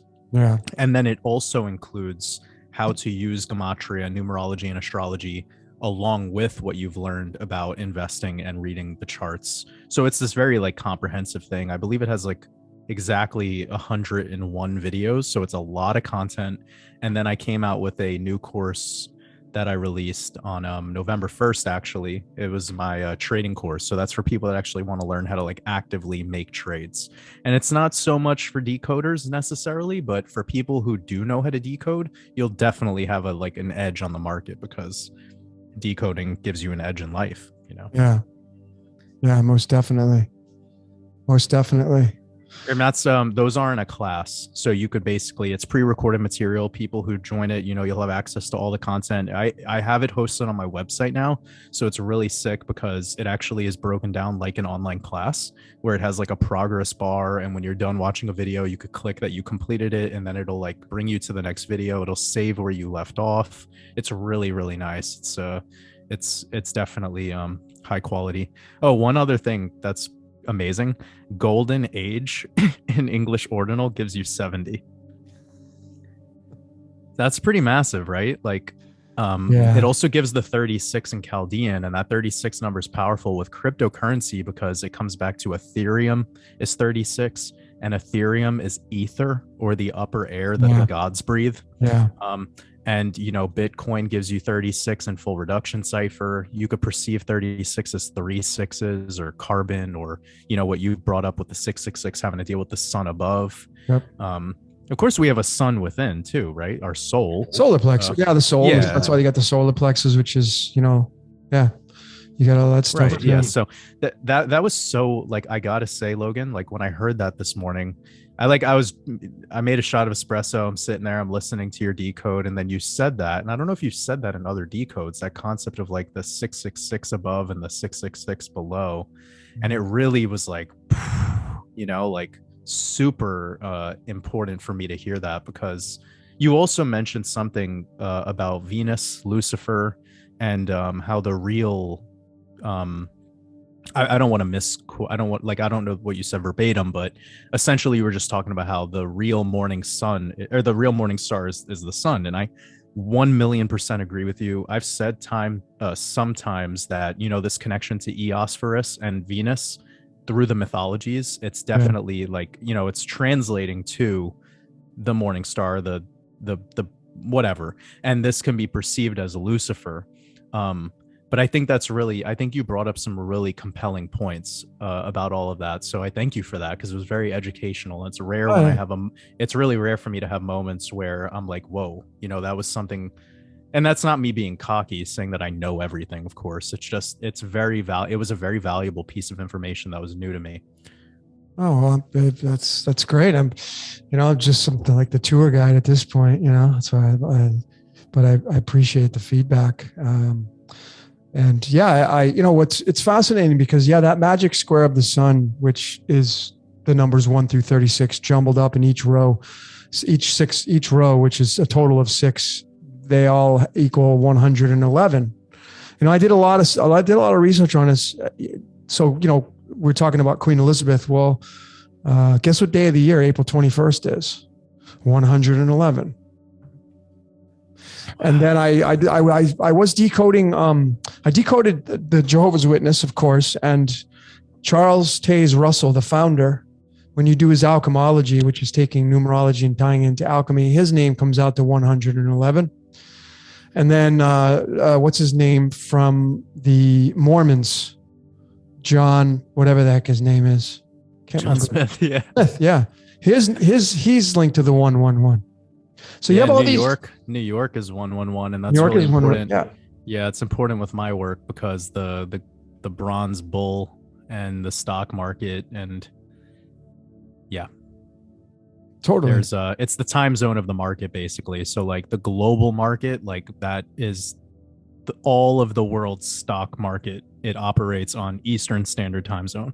And that has all to do with New York and Washington, D.C. And of course, Washington, D.C. being extremely ritual by the architecture, design, layout of the city, the phallus of Osiris. Of course, in going back to the earlier part of our conversation, talking about Jorge Bergoglio and being from Buenos Aires, and that also, there's an obelisk there as well.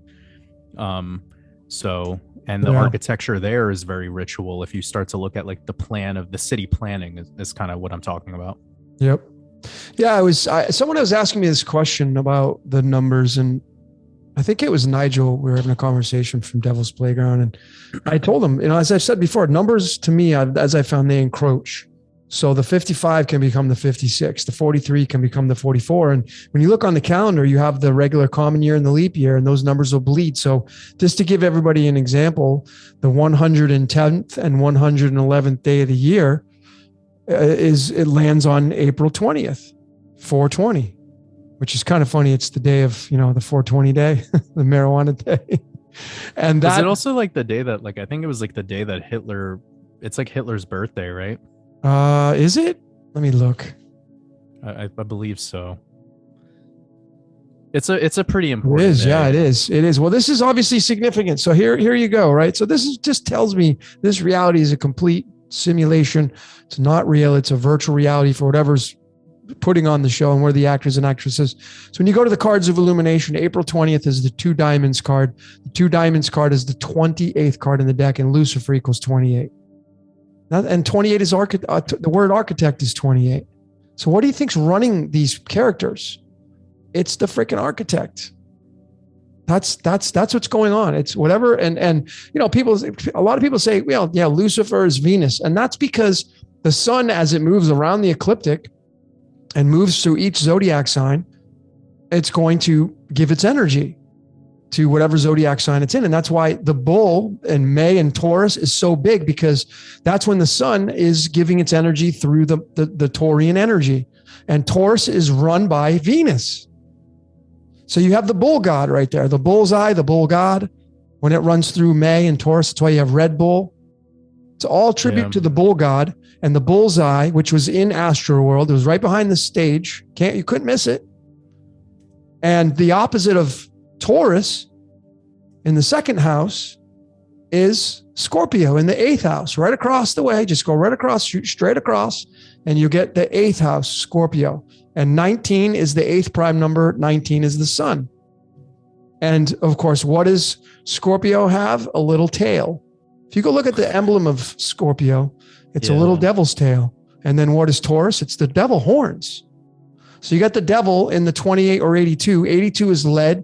Lead is the element that we are all made up of. It's the whole aspect of uranium decaying down into radium and radon, and then radiation. And then it ends up turning into lead, which is element number 82, which is prison planet. Prison planet is tied to the number 82 through the number 52.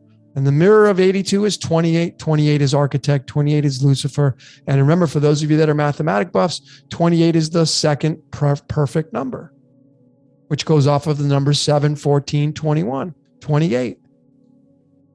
Yeah, and it's so comprehensive because New York is 28 in Chaldean, like we were talking before, and bull god, you use that term, it's 28 in 28. Chaldean as well. Yep. So is bullseye. All 28. 28's the second perfect number. Think about that. The second perfect number is 28, and 28 is tied to Taurus, the second zodiac sign. The opposite is Scorpio. Scorpio and Taurus together is 28. It's the bull god. And so that's why they think Lucifer is Venus. Well, it's it's Venus, Mars, it's all of them. It has to be all of them. Yeah, well, that was kind of like where I was headed with my work. It's like it's so much more than just one thing being like isolated as one thing. It's like it's all more connected than it is separate when you're talking at this level, right? Because it's such like a grandiose concept. But you were talking about this kind of connection between Jesus Christ and Lucifer, right? Like that was what you were talking about this morning in the Decode you released. So can you give a quick just brief synopsis of that? Because I'm trying to remember what you were bringing up with that. It was really fascinating. Well, yeah, you had the number 30, because I was talking about the number of the beast. Revelation 13 verses 16, 17, and 18, where it talks, it's actually 13 verses 17. 13, the number 13 is the sun. It's the kings, all the kings in the card deck. The kings of the 13, 26, 39, 52, but it's the 13. So all the kings are the 13. They all lead to the number 13. There are 13 months, which make the pattern of the sun, which I showed. And when you look at the word beast, it's the number 30, which is tied to the New Age name Jehovah, and the word demiurge. They're all 30. Jesus was from Nazareth. Nazareth is 30. Santa Claus is 30. And 30 is zinc, which is an essential element. But then you take the element phosphorus, which has an atomic weight of 30, and the clue is in the protons because it has 15 protons. Then you get into phosphorus and Lucifer. And phosphorus has the abbreviation of pH, which means potential hydrogen, and the sun's made up of hydrogen primarily. So if you go look at the element hydrogen, the atomic weight of hydrogen is 1.008, and Jesus and Christ, both those words in numerology equal 18, which is tied to hydrogen. So there you have the connection of the Christ and Lucifer, the light bringer. That's why the light bringer means the sun. I think just people don't do their, I don't know, these are my truths, but I just don't think people like, oh, that's Venus. Well, okay, but great. You can see Venus. Because that's like the base level starting point of what it's a base level starting point. Yeah, it's what you can see a lot of stars in the morning, though. You know, it's not just Venus you can see in the morning. There's plenty of. You can see the moon and sometimes in the morning. Right.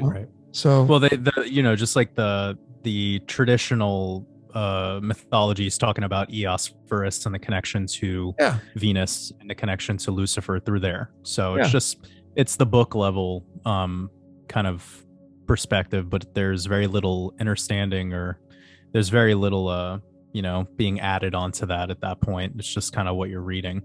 It's kind of like what we were discussing when I was sharing the NASA document. I was trying to figure out more about Saturn, right? And I remember you sent me that. You sent me the document. I literally Googled the Greek equivalent, or not the Greek, excuse me, the Egyptian equivalent of Saturn, and it told me it was Horus. Yep. And I was like, what? And then I clicked on the link and it was from nasa.gov, like their official fucking website breaking down all the mythologies, right? Yeah. And they had their piece to say about Venus, of course. So I don't know if you look through that more, but it's something I'm going to definitely give some more time into finishing reading the rest of it, but wow, just a connection between Horus and Saturn. I was like, whoa, like that's interesting. Because Yeah. I've always looked at it through the basic, you know, like Horus wins the day. Horus is the daylight, That's the night. Yeah. that, or Seth is the night. Yep. And when Seth rules the night, you have the lesser light biblically, like being the moon or Isis or whatever, Yeah. Luna. And this, yeah, so it makes sense if Horus itself isn't the sun, then obviously he or she or whatever is the son of the sun. And that, like, or not even just the light itself, right? Yeah. Like the heat light. I don't even know what to call it, you know. It's like it's so deep. It's so deep. And to see NASA like kind of say that Horus is Saturn or Kronos, I was like, what? Like, is that misinformation, or are they are they telling us the truth, you know? Because that's where they hide the truth, in places you would never fucking look. Yeah. Yeah. No, I'm gonna take a look at those documents some more. I just want to make one more point on the whole, you know, if you look, when you look at the sun, when it's at midday, and you know it's high up in the sky, you know it's overhead, it's pure. I mean, it's just white, right? But as it goes down and then it goes through the sunset stage, the typical colors of a sunset is yellow, orange, and then red, and then it appears to go down below the horizon. And I say that appears, ladies and gentlemen, those of you that are like so set on these other, you know, things on the world stage that I don't care about. But anyway, when it goes down on sunset, you get into the lower chakras as it's setting. And then you get into sunset. And those lower chakras, of course, you get into the houses of astrology. And the first house is Aries, ruled by Mars, masculine god of war. Second house, Taurus, ruled by Venus, the counterpart of Mars, the feminine. And then you get into the solar plexus chakra, which is ruled by Gemini, the two twins, and Mercury, the messenger. And that's it. You don't get green. You don't see green in the sky. You see yellow, orange, and red as the sun appears to set below the horizon as it comes through these layers of the colors. And I think that's why you have the tie-in to people thinking that Lucifer is Venus because of that, because Venus rules over Taurus and Taurus is orange. That's why Red Bull, the drink Red Bull, if you pour it into a glass, it's color orange. Well, I mean, what do you think the odds would be they make it the color orange? And they could have, that drink came out in the 1970s. And it's like, shit. Yeah, that drink came out in 1970s. I mean, is this guy trying to mock you? Some people think he's trying to mock you because he's making it. Let's make Red Bull orange. I'm going to mock the world. Yeah. Right. That's what some people think, that we're getting mocked. I don't think we're getting mocked. I think just we're being used. I just, you know, because I mean, well, that's an interesting term. That's an interesting like phrase. You don't think we're being mocked. You think we're being used. Yep. Should break that down more, because that kind of comes back to that conversation we had about deception versus influence. Yep. Well, I just, you know, it's everything. All the research I have now, 250 plus videos, they all come into the same patterns, people, places, and things. I mean, I went and found the guy who hit I decoded the guy who hit the longest home run, Joey Meyer from the Denver Zephyrs, AAA baseball. I broke his entire, from start to finish, the team, and then it's the Denver Zephyrs is from the Denver Zephyr train, and then the freaking train, the length of the tracks was related to the 911. It was ridiculous, the code in there. And I'm like, wait a minute, this guy just hit a home run. That's it. That's his claim. That's it. So then I decided to decode the guy who hit the longest golf ball. Oh, I haven't even come out with that yet. But it's just the only conclusion I come to is whatever is running this reality decides that it wants to remote control us, and it wants to feel that. Like, I'm going to go hit the longest home run. I'm going to go see what it feels like to hit the longest home run. I'm going to go feel what it feels like to hit the longest golf ball ever recorded. I'm going to be the biggest dog in the world. I'm going to be the tallest dude in the world. And it goes and experiences all this kind of stuff. I have enough evidence to support that, by the way, you know, as most of you know, and I stand by that, right? They're my theories and all that kind of stuff. But I just can't think that, you know, like when I decoded this latest variant and I showed Mr. Gates and Mr. Fauci, and I posed the question, I'm like, okay, they're using the Greek So, and then the Vatican's being, so at what point do these guys, they're like, because people that are Christians, like, they're going to die. They're going to be destroyed. They're going to burn in hell. It's like, and okay, wait a minute. So these guys obviously are aware of that. So either they don't believe in that stuff and they think it's a big fairy tale. And there ain't anybody named Jesus coming to save you. Yeah. Or they know and they're like, screw it. I don't care. I'm going to do it anyway. Which is it? Or is the more logical explanation, they're being used to deliver the code and they're just following their code. And some of them tapped into the code and they're like, just like me. I'm like, I've shown my code, my videos and stuff. It's all good. Because I know I work for Team Yoda if I had a team to pick, and just using Star Wars as the, I live in neutrality. I'm an observer. I realize that sharks are necessary, just like grizzly. And I think these elites live in duality. I think they live in neutrality too. I would think some of them do, maybe. I don't know, but perhaps. Well, we don't know what they think or what we they don't feel, know.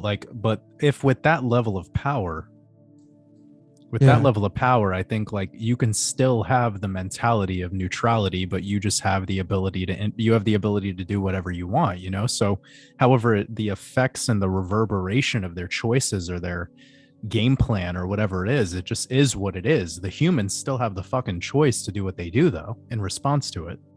Well, that's the thing. If we have that free will, right? Yeah, you have that small bit of like, okay, well, what do you got? I was just watching what was I watching? I was watching a movie and it was on that, like, you still have a choice to change. It was, it was Minority Report. I watched the movie again with Tom Cruise, 2002. Watched it like last week. And he was like, he got set up. It was the pre-crime division where they would come arrest you before the crime was ever committed. They had these like psychic minds working to see the future. Oh, that's like in Black Mirror. They did that too. Yeah. Like where they could see into people's fucking, into your memories or whatever. Yeah. And so it was like Tom Cruise knew that it was all planned out, whatever. And then it's like, okay, we still have a choice to make. Now, are you going to still follow through with it? It's really interesting. But anyway, I mean, come on, all the synchronicities of using the Greek scriptures and it's there. This is the prophecy, but then I pose the question, well, maybe they wrote the prophecy and you're just saying the magic spells to make it come true you're giving the energy to it. Mm-hmm. They already know because they wrote it. Because no one knows, man. And I said, Hinduism's the oldest known, according to what I've read, Hinduism's the oldest known ancient text out there. Predates Christianity, the Holy Bible, all that stuff. So which one's got seniority? Which one has seniority? The Quran, the Bible, the Upanishads? Which one? Well, we clearly know what history's telling us what the oldest one is. What's their story say? So then I can't think of it any other way that these guys at these layers, these levels, they know the book, they know the play, they know the script. And the people that they're delivering it to are just speaking the magic spells and they're they're ushering it into existence. If you know how magic works. And that's why I said maybe the paradise that's talked about in that spell book is not what you think it is.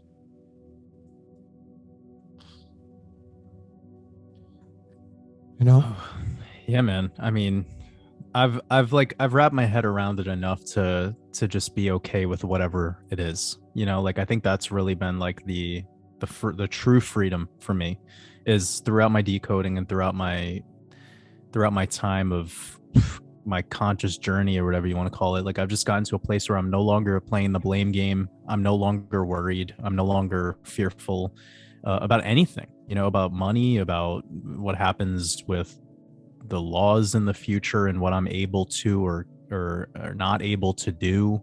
All of that stuff. I just kind of like look at it as it is what it is. And, I'm sort of out, I guess people like us are outnumbered substantially in that regard, playing that neutral position on life. And we're always going to be part of that smaller team. But it's definitely time that I guess people start considering like what's going on here. And perhaps that is a big reason why a lot more people are gravitating towards decoding and gematria and this kind of stuff, because there is some sort of, I don't want to call it necessarily a global enlightenment, but there's definitely something going on. Yeah. Well, those are all great points. I had posed this question a few times on my live podcast, telling people like, is it possible that we are literally a part of the implosion as we connect all these dots. And we're like kind of our own demise. And at the end of that last decode, I talked about downsizing and what it may look like. But we're connecting all these dots, and if that's what the name in the game is, like we got to put the puzzle together. And once the puzzle's complete, the game's over. And is that what we're doing? We're all of us decoders out there. We're connecting the dots. The dots were never connected. Now we're responsible. We're taking that responsibility on. We're connecting the dots with the calendars, the cards, astrology, all the dates, the primes, and we're assembling this puzzle. And when it finalizes and gets to the end, it's like you now have what, of course, you go talk about the Tower of Babel. They got so far up to the top of heaven that it was like they had to confuse the languages because you know too much now. So it's like, is that what we're getting at, where we know too much, and you got to start it over again? Yeah, I mean, it's also the concept of like why God would make the devil, right? Yeah. Like, wouldn't you get bored of not having some sort of guy that fucks with you once in a while? Yeah. Well, yeah. I mean, I exactly. Like, I mean, it would be a mundane, like, monotonous. That's Garden of Eden, and again, that's why, like, when you study Freemasonry and when you're starting to study like the Albert Pike level shit, it's basically the reason why Lucifer or Baphomet or whatever person you want to give that power to, and at those higher levels, the reason why they're praising them is because they're envisioning that God, the creator God, wanted man to live in ignorance, and that would be that mundane monotony without a Satan or without a devil or whatever term you want to use for that. So it's kind of like you either have no wisdom or you have wisdom. Yeah. You have you either have knowledge or you have nothing. Yeah. And which one would you rather, right? Because it's so hard. It's like as you grow up and you become whatever, indoctrinated or taught or whatever term you want to use, we're definitely choosing to fill up our minds with something. And we do like our conflict. We do, like, whether we think we don't, we actually do, because once you get enough money to be comfortable, once you get a partner that you're happy with, whatever it is that you're seeking to accomplish in life, it's eventually going to get boring. Yeah. And once it gets boring, you're like inviting a new Satan into your reality subconsciously without even knowing you're doing it. It's part of what's going on. So of course, these secret societies and these people, the Templars and these elites, whatever you think they are, they're seeking team wisdom, because like knowledge is infinite and it's always something else. It's always something. It's like what you're doing, like you're decoding. You're always going deeper and deeper and deeper. You're not okay with the mundane reality. Like, it's not in your code. You can't be still in that way. And I mean, imagine life now with all the passion you have towards decoding. If I took that all away from you, you'd probably be pretty naked and you would feel like worthless, and you might feel depressed from not being able to do that. Yeah. Right? Yep. It would be like taking the canvas and the paint away from the painter, or the guitar away from me. It'd just be like, dude, you just took away the thing that allows me to express whatever the fuck's going on inside my soul. Yeah. And yeah, so to get mad at this force of evil or darkness, again, like coming back to Star Wars, like the light side and the dark side, like to get mad at this darkness, it would be like, but do you know what it feels like to have no darkness? Because that shit's boring, bro. Yep. And I know you don't want that. You act like you want that. And that's why when they've done these 3 major religions, they externalized all the power, because that's the easiest way to keep people in an indefinite slavery. You just fucking externalize all the power, take away the God within them, and then boom, infinite slave. And at that level, it's easier to control you, clearly. So that was, the whole world we live in today is through that. We've done it in the modern age, we've done it with intellect. It's like now the smartest people in the world are the most trusted, but in actuality, like they're not smart. They've been lying to you and making you believe that there's some, fucking germ out there that's going to kill you. It's all nonsense. Meanwhile, never telling you to change your diet or change your mindset or maybe go out and take a walk once in a while. It's like every piece of advice they've ever given to you, which is coming from books and literature, etc.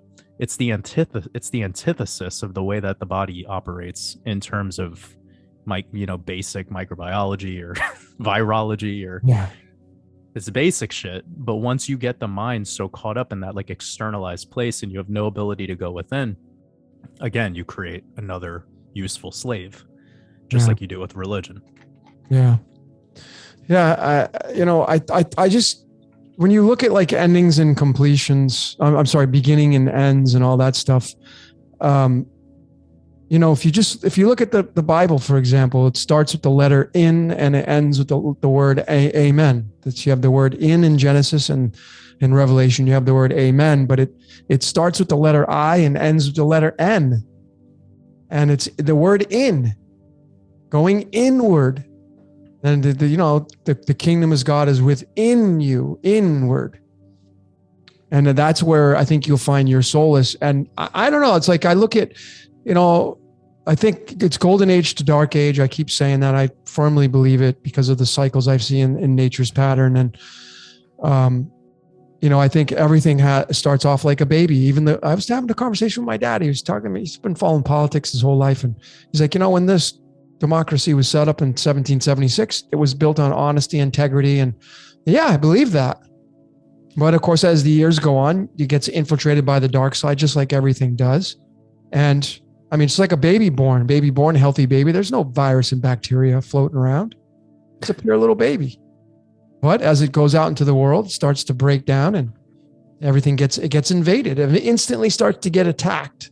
So that's exactly the way governments work. And so here we are, 245 years later, and it's about ready to, it's on its last leg. It's on its last leg. I mean, well, civilization in and of itself is such a fascinating thing to study. Like if you study any great civilization or any great takeover of it comes with this like disorienting stage of, well, we're all for one or not. Like, are we all in this together in our downfall? Or, and the ones that are more conscious at that time, and I'm just using my imagination, the ones who are more conscious at that time are like living in they're getting away from the problem the best they can. Yep. But I've kind of gotten to a place. I was thinking about World War II and how that all worked out. And have you ever seen that documentary, Europa: The Last Battle? I haven't. Should I watch it? Oh, you absolutely need to see it. It's probably the most mind-boggling documentary I've ever seen in my life. It changed my life. It has to deal with World War II, and it does have a lot to do with finances because that was the ultimate purpose of it. It was to create like globalism financially. And of course, by creating like a central banking structure globally, you could also start to create other globalist or agendas, like the World Health Organization and everything else that's controlling us right now, United Nations, where they are the word of God above our direct legislation. Right. So it's quite fascinating because this whole documentary breaks down the reasoning behind the way things went and everything. And I don't want to give too much away because it would take a lot of time, but it's making me think about how there was an opportunity to get out of the way of that problem. There was a lot of time, and it's kind of like this pandemic, right? Like if you lived in a place, I'm thinking about my previous experience living in Australia, and I was living in Australia up until late February 2020, where it was right at the midst of like transition into this new world that we have today. Yeah. And I remember like coming home, I didn't wear a mask on the plane, none of that shit. Like it wasn't that big of a deal. And 20 days later, it was the biggest deal, and it still is. Mm-hmm. And we're living it today, and now it's 10 times worse because you can't even go to certain countries depending on where you're from, and everyone should know that. But wherever you're at consciously right now, like this is the point of what I'm trying to say, wherever you're at consciously in this whole journey, and I would assume if you're listening to this, fan of mine or Logan's work, you really need to ask yourself, like, where am I right now? And is it the safest place to be for me spiritually, like logistically, all things to consider? Like, is this the safest and most harmonious place for me to be right now if things get really, really bad? And I think it's like, without a doubt, things are weird in our world and things are going to change. And so few people want to protect themselves ahead of time. Like, they wait till it gets real rough. Yeah. And again, this comes back to like the civilization crumbling or the civilization ending. It's like the ones who were safe are the ones who left the earliest. Like, yeah, maybe Noah was riding away on the ark like 3 days early, but like 3 days after the flood started, the people that were like in the midst of drowning were partying knee deep in water and still making fun of Noah. But it's like, that's the problem right now, is so many people are influenced to stay in knee deep water because of shit like their jobs or their mortgage or whatever the fuck. And it's like, they don't want to do any preventative maintenance. They don't want to do anything to change their situation. We have people that like absolutely shouldn't be taking a jab, who have like had them in the past and had obvious bad reactions to them, and they're getting it even though it's against their morals, so they could continue to have their job at McDonald's getting paid like $7 an hour. You know, like this level of compromise, it's like, this is the type of energy and the currency that the elite use to maintain their position in the power hierarchy. They're just, it's endless, and very people are conscious about it, and they just keep giving in and giving in and giving in. And the point of like what I'm trying to say right now is like, I would assume the people that are listening to this are very, probably few like that type of person, but it's going to be stressful. Like the more and more people wait and wait and wait and wait for something like to pop off. And yeah, I don't know if you've studied much about World War I or World War II, but we all had opportunities to like get the fuck out before it got really weird. Or it got bad, yeah. And yeah, so that's definitely like words of wisdom, I think, for people at this time, because of us transitioning again into this important date of Saturnalia. We're not telling people to go fucking move in the next 10 days, by the way. It's just like, keep in mind that we're entering Platinum Jubilee. This is very fucking rare. This is not a normal moment. We have Shmita every 7 years. So that means this is 10 Shmitas ago was when Queen Elizabeth became the queen.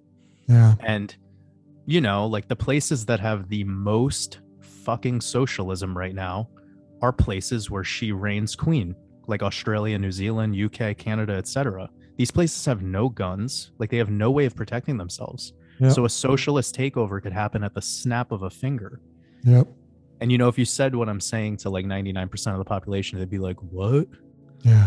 But it's like, people need to remember, when they could shut your water off at your house. You know, like in LA, they were doing that. In Los Angeles, they were like, oh, you guys are having a party, we'll shut your fucking water off. That's how much control they have. So, you know, like people really need to wisen up right now. If there's anything they could do in the next couple months, it would be like, be cognizant of what we're talking about right now. Yeah, those are good points to bring out on this topic of Saturnalia, which is, we kind of started off laughing, but I mean, this is obviously pretty serious, because and also cyber pandemics, right? Like the idea the cyber of like pandemic, because they already said it was coming. They've already said it's coming. I mean, and again, is it true? And people say, well, it's not going to be true for me. Well, you know, it's the popular vote that makes it true. And that's just the way magic works. So it's just like, this is not to spread fear, what I'm saying, what Jordan's saying, but you brought up a great point, and everybody listening, it's like, you know, how do you prepare for this right now? Well, you got to go with your gut instinct. And then, you know, if you had a crystal ball and you knew that the place you're at right now was going to really kind of go down in flames, you would leave right now, but you don't have that hindsight. You don't have the remote view capabilities unless you're remote viewing, right? And at the same time, I don't know if you can peer into the future like that, but if you're feeling it, you know, I do readings for it, but I got people, you know, like some people, like they're in Canada, they want to get the hell out of there, and they're just telling me like, my instincts telling me to leave. I'm like, well, then listen to your instinct. Don't just stick around, because I just think, you know, I personally think, you know, we looked at the Shmitas tied into the Saturnalia, and it seems like the Shmitas, when they happen, it's, you know, the 7 into the 8. It's the 7 year, but then it's the 8th year that really the shit hits the fan. It goes into the next year. And I think that, and from all my research, I feel 2022 is going to be the shitstorm. Personally, I think. Yeah, no, I 100% agree. And you said something very important that also resonates with my work. Like you were talking about, it's the following year. And Yep. that's literally, it's not only the following, but it's the year before. So the year before, from Rosh Hashanah to Rosh Hashanah, like if you look at the market, for instance, there was a reset in the market. And anyone who put money into the market in 2020, like you're sitting really comfortable right now. You could have, it's like monkeys playing darts. You could have bought any fucking stock, any crypto, like anything during that pandemic time frame where there's like blood in the streets because there's the most fear. Not Yeah. only fear going on financially, but fear going on at all. Like before we got on the call, we were talking, or when we were on our call before we started this, we were talking about how like it went from February of them just talking about China to them talking about like within 30 days how like if you don't wash your hands you're going to kill your grandmother. That was the jump they made, right? And Yeah. that level of fear really works its magic on people, where you have completely conscious people that start even getting worried, and that's creating a lot of energy on the it's a big magic trick, global Yep. magic trick. So anywho, the year before is also powerful as well. So if you study the charts and how like, you know, maybe the S&P 500, which has over 100 years of data, if you want to look at some of the tech stocks, you can see that every year after Shmita is when we have big red, like horrible price action in these stocks. And because why? Shmita means release.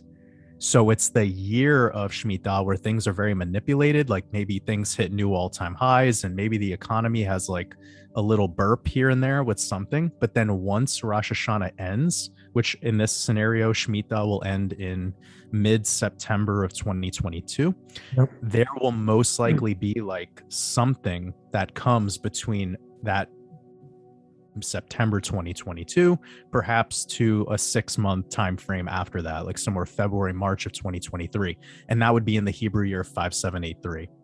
Yep. Yeah, and that's the 759th prime number, which 59 is the game of life and 7 is completion. So that's how I see these numbers. I've been saying this, you know, since you and I've been talking about this. 2022 on the Gregorian calendar is 5783, and I feel that is going to be the year of absolute after September, after Rosh Hashanah. Yeah, maybe you're right. After September of next year, yeah. Well, that was similar to how, like, if you look at the Shmita around 2001, it was the dot-com bubble started it. It was like that time frame, and then it was 9/11 at the end. Yep. So then the housing crisis was like a very similar kind of like thing where it was like lots of global market pressure early into Rosh Hashanah, like Rosh Hashanah of the 2007. And then it was the 2008 at that point where it was like fucked, you know, went into a recession. And there was like really bad shit going on. Like in Cyprus, there was like bank lock, like they were just taking people's money. They were like, we don't care. Like, we'll take all your cash from you. Yeah. You know, they were stealing pensions. There was like banking scandals all over the place. But yeah, I mean, it's really fascinating how this Shmita works with money, because there's all this talk, and I guess this could be something, you know, with utility to our conversation, is there's this talk about like a cashless society and crypto being the future of money and digital currencies, and they're building up the narrative, right? Yep. And at the same time, we have this cyber pandemic narrative, which is like them essentially tabletop exercising an issue in a system that's digital like this. So they're giving you like the salt and the sugar, you know, they're giving you like, they always do this with you, with all of us, right? They give you like one good thing, one bad thing, and they sell the digital currency on people as it's convenient. You know, you don't need cash anymore. It's dirty money. It has germs on it, which again, that goes very well with this virus narrative. So it's so fucking multifaceted how good they are at, you know, changing the world slowly and not asking your permission to do it. So you're going to see slowly like the implementation of ATMs that have scanners on them. We all know what those scanners are for. Yep. They're just going to change it all, you know, and they're not going to ask you your permission, and we'll slowly move into that world anyways. So anyways, the big point of all of this is like they're in the midst of change, and I guess they're leveraging on a couple things the virus and the variants of the virus being one of them.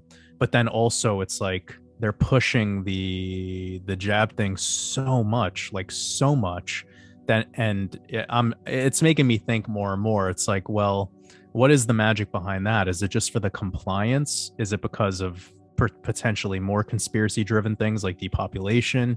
Like, what is it? You know, like what is the push for it to take away so many people's freedoms just over like something inside of a syringe?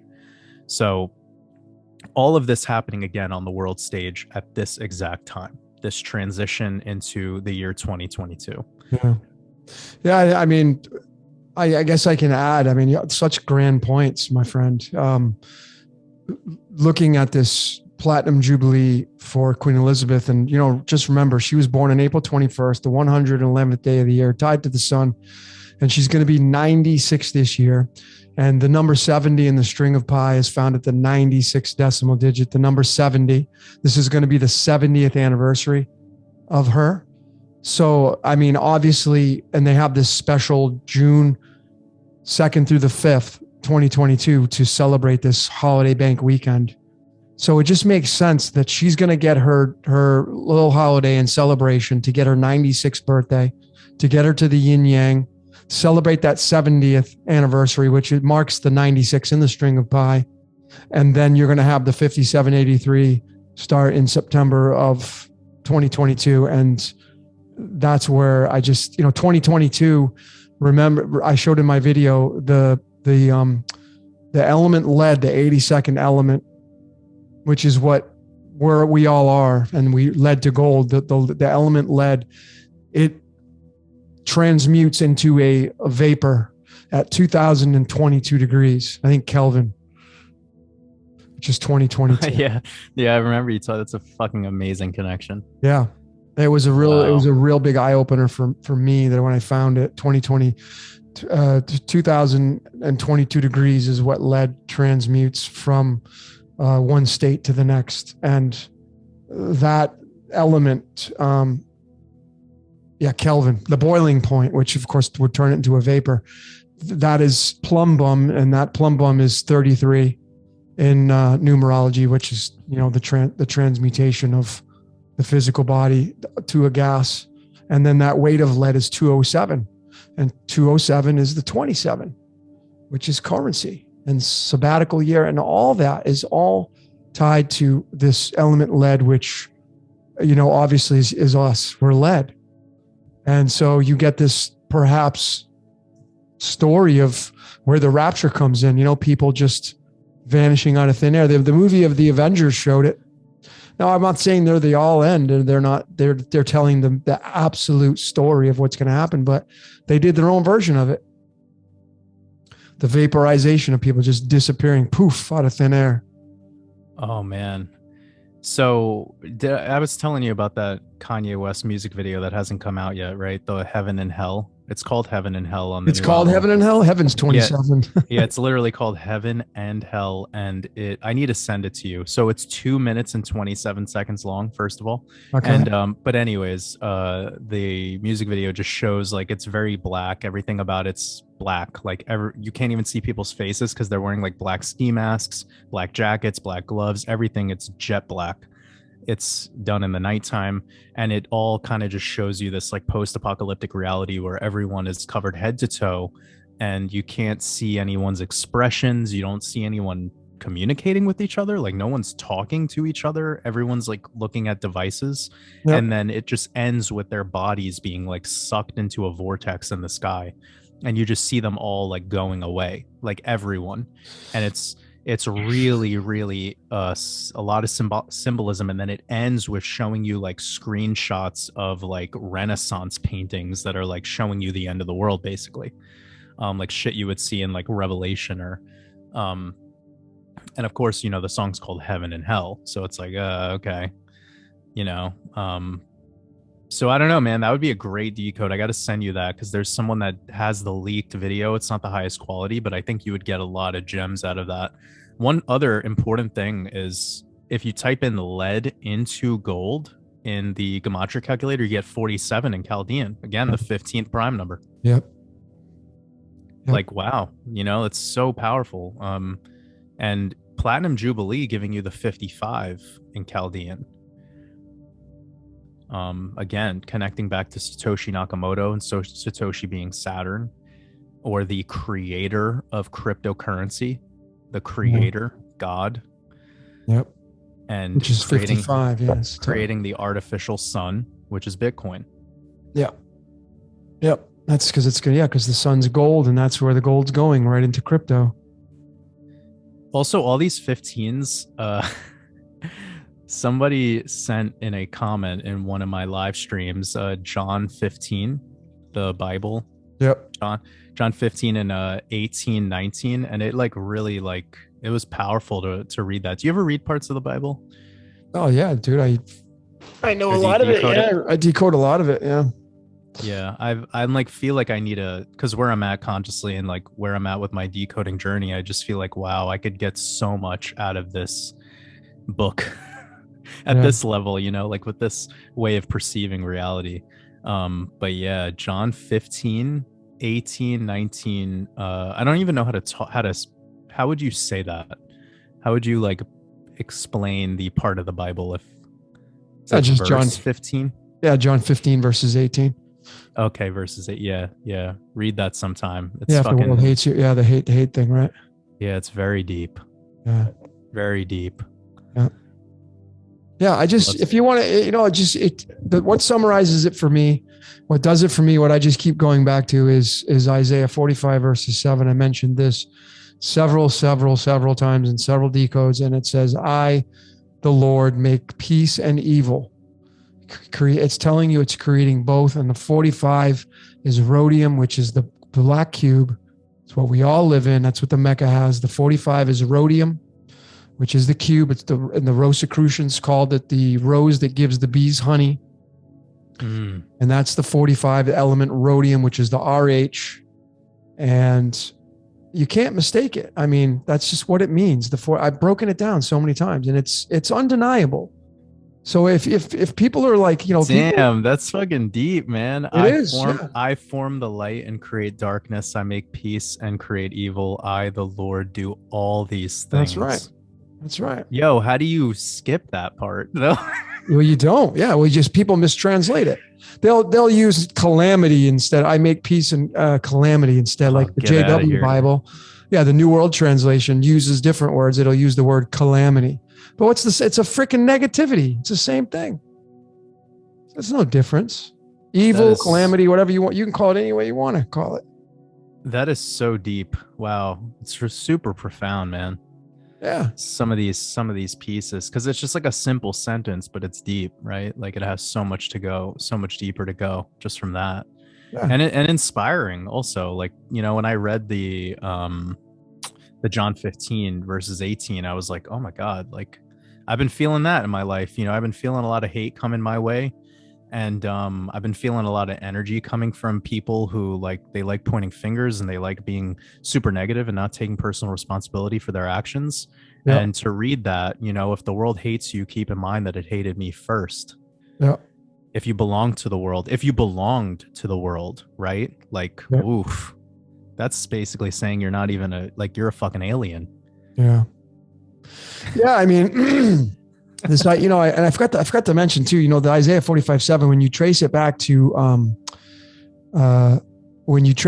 to, the original Hebrew, because it's Old Testament, it's interesting because the word calamity, it can be, obviously we don't know the originality of it. It's been written so many times, but the word calamity, where it says, I make peace and create calamity. Calamity in Hebrew is Ra, which is the sun, which is the sun devil. Yeah. It's a beautiful connection. Yeah.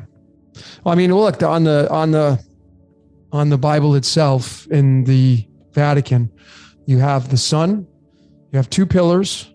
The sun's on one side, the moon is on the other side, and in the middle is the Yod He Vahe. So they're claiming that is above all else. That's the all-seeing eye, is the Yod He Vahe. And what's the numerical value of 26? 26, right? Which is iron, which is what our blood, which is what on our blood. And then 101 is the 26 prime number. 101 is the portal. That just tells you that it's the architect. There's 26 letters in the alphabet. 26 letters in the alphabet. That's right. So, I mean, and then 13 is aluminum. 13 has a weight of 26. 13 is the sun's pattern. So, and we can't leave out Yaldabaoth because Yaldabaoth, of course, is 29 tied to that O micron. It's 29. So what's give like a very brief synopsis of Yaldabaoth? Well, Yaldabaoth is the Gnostic demiurge. So you get into a Christian sect called Gnosticism, and they claim that the demiurge is, the demigod that runs this reality. And it's the depiction of Yaldabaoth is a worm with a lion's head. So it's like a snake with a lion's head. And when you look at that, a lot of people think it's Sirius. I'm still undecided on what I want, but they say Sirius is in a binary system with our sun, which of course, if they're kind of moving in that direction, they come and form the Vesica Pisces, our sun and Sirius. And there's just so much reverence to Sirius. So much. So it could be the Yod-Heh-Vah-Heh is Sirius. Could be. Which is why, the Holy Bible's got the sun and the moon, and then you got Sirius in the middle, the Yod-Heh-Vah-Heh being Sirius. That's maybe what they're claiming. So Lucifer is the sun, and then you'd have the Yod-Heh-Vah, because I say they're one and the same, but I could be wrong. It could be separated. It could be the Yod-Heh-Vah-Heh, could be Yaldabaoth, which could be Sirius, which could be in the middle, which could run everything. And then you'd have Lucifer and the moon and Jesus, which are the sun and moon, the Ark of the Covenant. But Yaldabaoth is the Gnostic demiurge. And Yaldabaoth also, is the number 89. In the English, it's the 29 in the Chaldean. It has that number 9, though, at the very end. So it's definitely, that's how I look at it. It's landing on that number 9. Yeah, I'm doing a little bit of decoding. I haven't looked too much into Yaldabaoth, but I know you've spoken about it. Yeah, I showed it runs the Vatican. When I decoded the Vatican, if you go type in Holy See, go open up the Gematrinator calculator, open up all the ciphers, and type in the words Holy See, SEE, and then compare that to Yaldabaoth and see what you get. It's like 11 different ciphers that are a direct match to those two words. And what was your connection with there? Like besides just by the number, just by the numbers? Oh, well, I'd have to look at my breakdown, but it's the 29 and copper. 29 is the copper, and copper has an atomic weight of 62, 63. Yod-Heh-Vah-Heh is 63. That's why I think that Yaldabaoth and Yod-Heh-Vah-Heh may be one and the same. But you think about the Catholic Church, a long time ago when that first came out, was it infiltrated? Was it more pure like the United States government when it was created in 1776? Was it really built on authenticity and integrity and loyalty and power to the people? And then was the Catholic Church, when it came out, was it really more pure? You would think so. Over time. Time is Satanist time. That's what I believe, because time, Satan, and God all equal the number 14 in Chaldean. All the same. It's the time God, Satan, and time decays. So the church starts out like, you go study the Society of Jesus. I don't know if it's true in what it says about that group, but it says that when they first opened their doors and started doing their retreats with Ignatius of Loyola, they would bring you to a retreat in the mountains for like 30 days, and they would teach you about the angels and demons that rule over this world.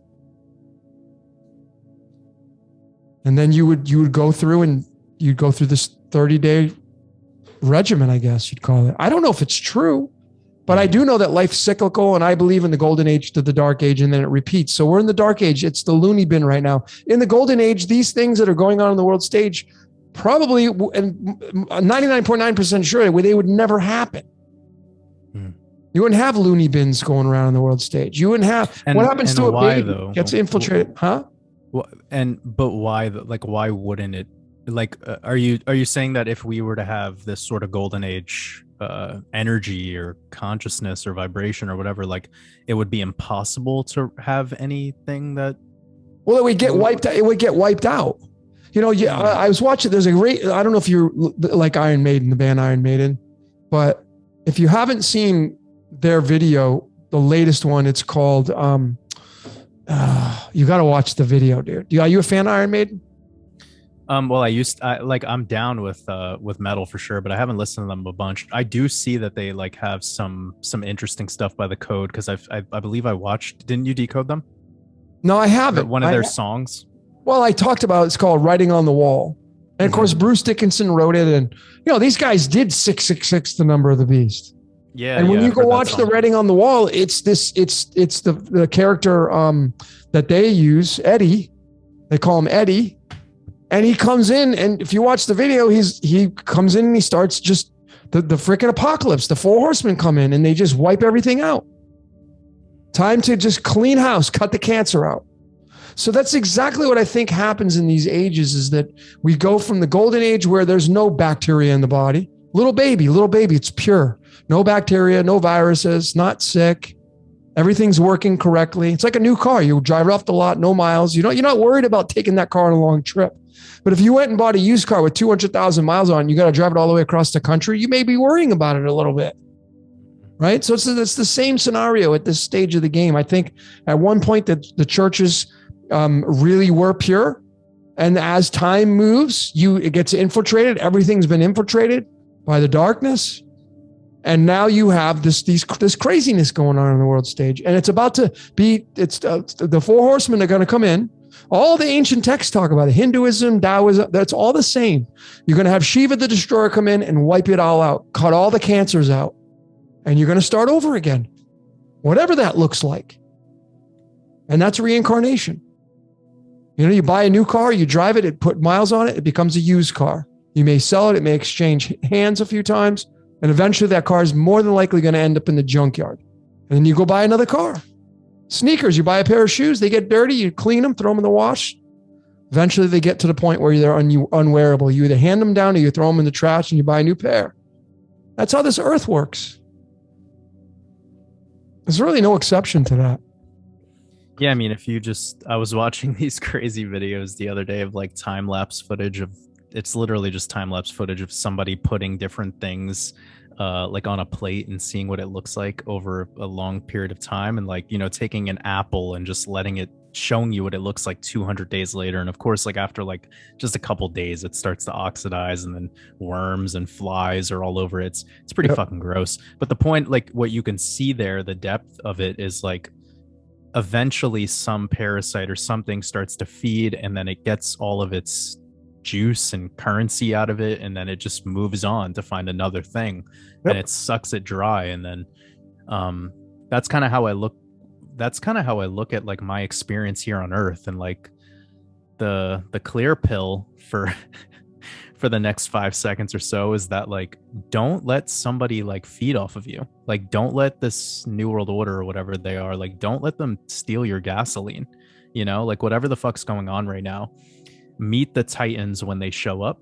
And in the meantime, don't let these parasites host you. You know, don't let the parasites in your local environment host you, or on the world stage host you. Like, don't give them your juice. That's like when I started to look at life that way, I started to really expand, and information and skills and talents and so many hidden features of me just started like surfacing through me not giving a fuck about what was going on outside of my immediate reality. Yeah. I mean, words of wisdom, because, you know, I mean, everything's an archetype. Everything needs just, it's just crazy, because even though there are entities that feed off of fear, they still have love. They love their own kind, their own family, right? But at the end of it, it's just really all about energy exchange. And then everything in this reality just wants acknowledgement so it can keep growing. That's why a lot of these artists continue to pump out albums. Yeah, they enjoy making the music, but when they get the 5-star rating, when they get the thousands of fans screaming their name at a concert, it gives them a drive to continue to create more music. That's acknowledgement. So it's the same thing I believe with everything. And I think that's exactly what we're talking about here is that our world will be made anew again, the golden age, the Christ energy. When they say Jesus is here, Jesus is coming, you are the Christ. You're Christ. You're love. If you're a human being, you're made up of love. You are the Christ. The great awakening, the return of the Christ is people waking up and realizing that's what they are. Hey, I'm made of love. And I'm not going to buy into the fear, which is the adversary of love. 100%. And then like, the story of the 12 disciples and like that's just you. Those are different versions of yourself, your personality, your compromise, your ego, your shadow, whatever. Like it's all you. Like it's all you. Yeah, right. You're the sun, you're the moon. Like you are the body, the matrix suit that you're trapped in, Neo. You are Christ, right? And then when you tether your Ethernet cable gets plugged into source, you're now in tune with God, with love. Yep. And that then you're ready to be betrayed. You're ready to be whipped and fucking crucified. And that's the most beautiful moment when you don't fear death anymore. Yep. And the process of not fearing death makes you no longer fear time or the linear mortality that we're spellcasted under. So for sure, like that makes it harder to parasite you. Once you stop giving a fuck about death, you're like, yeah, come take me, because it doesn't do shit to me. That's right. That's the story of the end of Jesus, but it's of course not the end because it's just that restart moment. You're coming back in a new form. And that new form is harder to kill, or maybe not even possible to kill, being light itself. Well, I mean, and even if these people that are fan of the Christ and theology and all that stuff that really believe he was a real dude, which is debatable, right? But that's not the point. It even says in the Bible that Jesus said, follow me into the house with a man bearing a pitcher of water. That's Aquarius. Follow me into the house of astrology, into the man bearing a pitcher of water, going from Pisces to Aquarius, the Piscean age into the Aquarian age. It's exactly where we're going. That's what he's telling you to do. Take love and follow and go and bring love into the Aquarian age. That's what he's telling you in the Bible. That's why it's not a literal book. It's an allegorical book. And the Great Awakening is the return of the Christ. That's the Great Awakening. That's obvious. And this, if you make it through, whatever's coming, who knows? And this is just obviously just a possibility. I'm not even saying to put fear, but no, there is no, it's not death. You just go play Pac-Man. That's life. Pac-Man. Tell you all about how life works. We're the ghosts and you're chasing the sun. And when you get to have to go to Pac-Man, if he eats you, you go right back to the center cage, you regenerate and come back out a ghost again. That's life.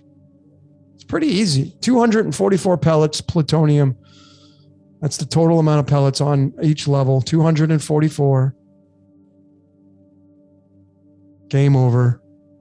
I feel like I've seen this 244 number somewhere. I don't know if it was something we said on our phone call before this or if it was some other connection, but I feel like that 244 came up for me. Fuck, I'm trying to remember. Did you say it earlier? Yeah, well, no, I said that, but in Pac-Man, there's 244 pellets that it has to eat to finish a screen. Jeez. And the reason why that is when you tie it to the elements on the periodic table is because plutonium has a weight of 244, which is the 94th element, which is Shiva, plutonium, Pluto, the destroyer. So without predictions, of course, like you see this all like is 2020 or 2019, or perhaps this has been a long ongoing process. This was the apocalypse. And then the Big Bang happens next, but like this uncovering, like what the apocalypse truly means, this unveiling, it's been going on now for some time, perhaps since 9/11 or perhaps just the start of COVID or whatever. And now we're ready for, once we've lifted the rock up and we could see what's below it, now we're ready to decide, do we want to clean up what's under that, or do we want to put the rock back down and just pretend that it's not there? Like, what's going on, And I guess that's what this is all adding up to. It's like the most insane philosophical conversation. Yeah, there's so many different ways that we can really kind of describe what could possibly happen. There's so many different ways. So there's a lot of books on the world's spell books going on, and a lot of spell casting, and And there's a lot of intangibles that we're probably not even aware of. So, but I just, for me, it's really simple. Life is cyclical, goes from the golden age to the dark age. When it gets into the dark age, it becomes really nasty and gnarly. And we see things and hear things that you can't even believe it as a human being. It's just nuts.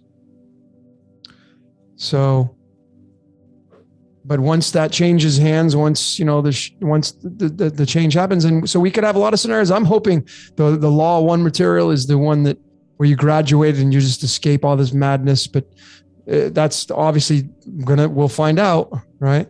But then you have the one where there will be a dramatic drop off in the human population. I mean, humans are the virus. I had thought about this. My neighbor across the street, man, she's a humanitarian, works for a lot of furry rescues, just a beautiful person. And she was like, oh, I can't wait for this 1,000 years of peace. She's like, the world needs it.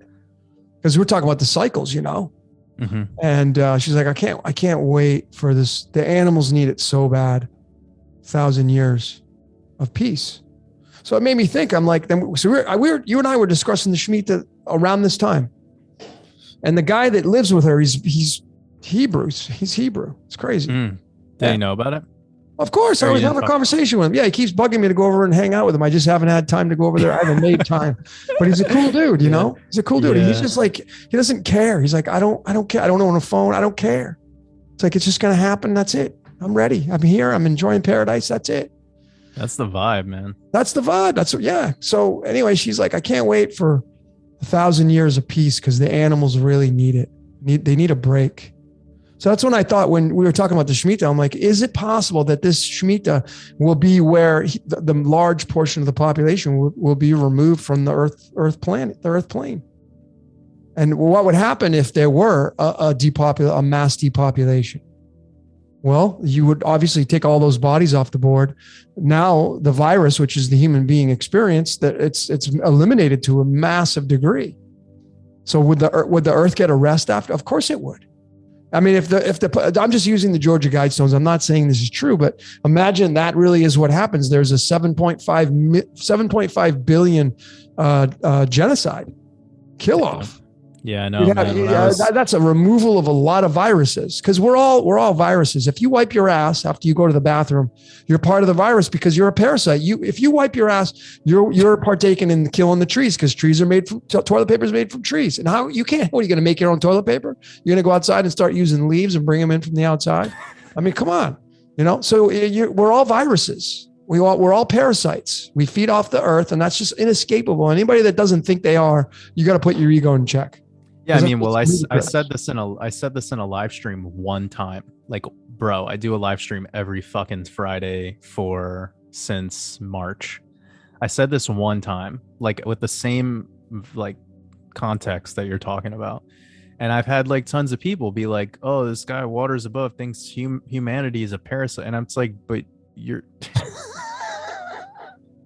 we're like I'm like at a loss for words sometimes, you know, and I don't even want to go there with certain people. It's just like that they like hear 10% of what they want to hear, and their ego will prevent the other 90% from getting into them.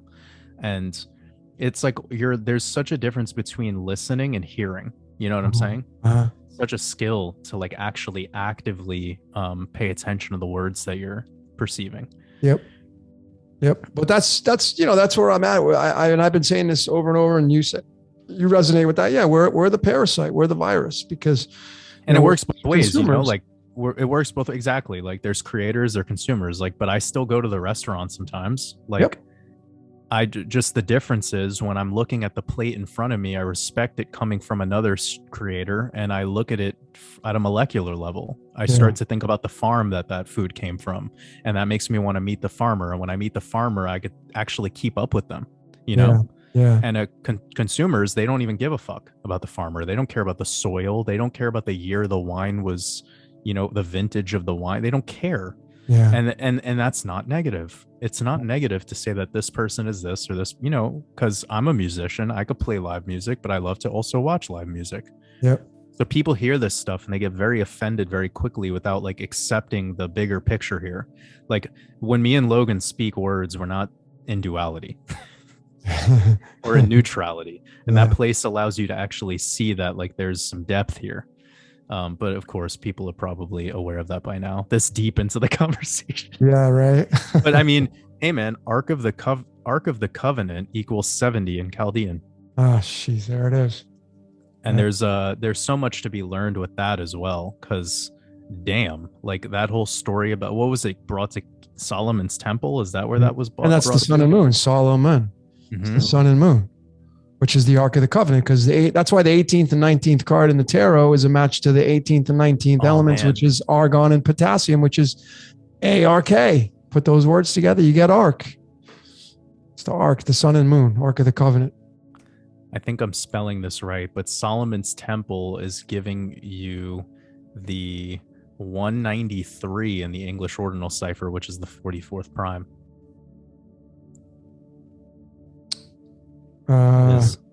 Yep. Solomon's temple, 44th prime. 193, 44th prime, yep. Oh my god, dude. So Georgia Guidestones is 68 in Chaldean, and Solomon's temple is also 68. Yep. What the fuck? Which is a mirror of the 86. 68 is tied to the tetragrammaton because it's erbium. Erbium is tied to the 166. Tetragrammaton's 166. 68 is a mirror of 86. 86 is radon. Radon is the son of the dawn, Lucifer. Yeah, the sun, Solomon. Yep. Solomon, King Solomon. Wow. Yep. This is like, how did we get here? How did we get here? If you've made it this far, congratulations, ladies and gentlemen, because we started off talking about Saturnalia coming up in December, and now we're talking about King Solomon and Georgia Guidestones. Oh my God, dude. King Solomon, 47 in Chaldean, 15th prime, and 144 in English ordinal. Yeah. So that's amazing with King Solomon, because it's giving you the 144 in English ordinal. And then we also have 47, Mark of the Beast is 144 in English ordinal. Alien Invasion is 144 in English ordinal. Such a powerful number. That's because 666 in the string of pi. I mean, if you go 144 digits into the string of pi, you're going to get 666. I've said that. Yeah. Yom Kippur giving you 144 in the English ordinal. Yeah. Yeah. Very, very, very, very, very important numbers. You know, which, the 144 ties to the 60th element in neodymium. And we talked about this. The 60s, feed the wolf. Feed the wolf is 60. It's the Taurus fields that never stop. They keep going, keep going, and keep going. The game resets, starts back over again. The game needs players. Have you looked into this Mobius? Was it Mobius strip? No, what the hell's that? Look into it, man. It's fascinating. It's like the perception of a one-sided surface that can be, like, depending on the angle you're looking at, it's sort of showing you the path of the way that the sun moves in this S shape. Oh, yeah. Okay. But yeah, look up Mobius strip in mathematics, and it's really fascinating. It's like a loop. Yep. But the shape of it is, it'd be like, imagine cutting out or taking a napkin and then like kind of taking one edge of the napkin and swiveling it the other direction and then connecting it at the ends. It's like a spiral loop, but it's yeah, it's really crazy when you start learning. Loop, yeah. Yeah, you should definitely look into that, because I think that would be helpful for some of your decodes and just perceiving the path of the sun, because that seems to be one of the things that's going on here. Is like we're fixed and the sun is moving in this like Mobius kind of weird S shape, connecting back in on itself as a figure 8. Yep, the Analemma, it's called. Analemma. Yep. If you go type in Analemma, it's the 8, the shape of the number 8 that the sun makes as it moves across the horizon and goes through the seasons. And that's why the 19th card in the tarot is the sun, because the 19th is the 8th prime number, and it makes that figure number 8. It's called the Analemma, the sun. So this Taurus field is making me interested. I'm finding something called Taurus Mobius. Is that what that is? Okay. Anyways, I don't know. I don't know what I'm talking about right now. I'm just like finding things as we go, and it's fucking fascinating. Yeah. Well, Taurus, Taurus. remember Taurus is 22 if you spell out the zodiac sign Taurus. And then if you Taurus, T-O-R-U-S, it's a 22. And Taurus is the second zodiac sign. So you just drop one of those twos and you're going to get the two. 22 is titanium, which is Saturn's moon. And you get into the bull god, man. That's just so many layers that you can observe. But when you really start to break it all down, you realize that this script that we're all playing out was built long before we came out of our mother's womb, and you're born into the script. The Matrix, man. The Yep. womb. Yep. The womb, man. Yep. I mean, Matrix is 17, life is 17. Star card in the tarot 17. Earth is the star card. Earth is an anagram for the word heart. Have you looked at the album cover of Abbey Road by the Beatles? I probably have. Let me see. I'm starting to work on like some decoding for this. Oh, yeah, I love this album cover. They're walking across the street. I love it. But have so just quickly, like I wanted to show you something maybe you've noticed, but like you notice how the color coordination, how the guy at the back, is it George? He's wearing all blue, and then it moves to navy and white in blue, front, and then it moves to black and moves to white. Yep. And I'm perceiving like obviously John Lennon as the sun, or he's Jesus, right? And then the next guy is Saturn, Ringo, and this is definitely making Ringo sense. Starr. Well, also Ringo is the drummer, and Father Time keeps you on beat, and he's wearing all black, like the black cube.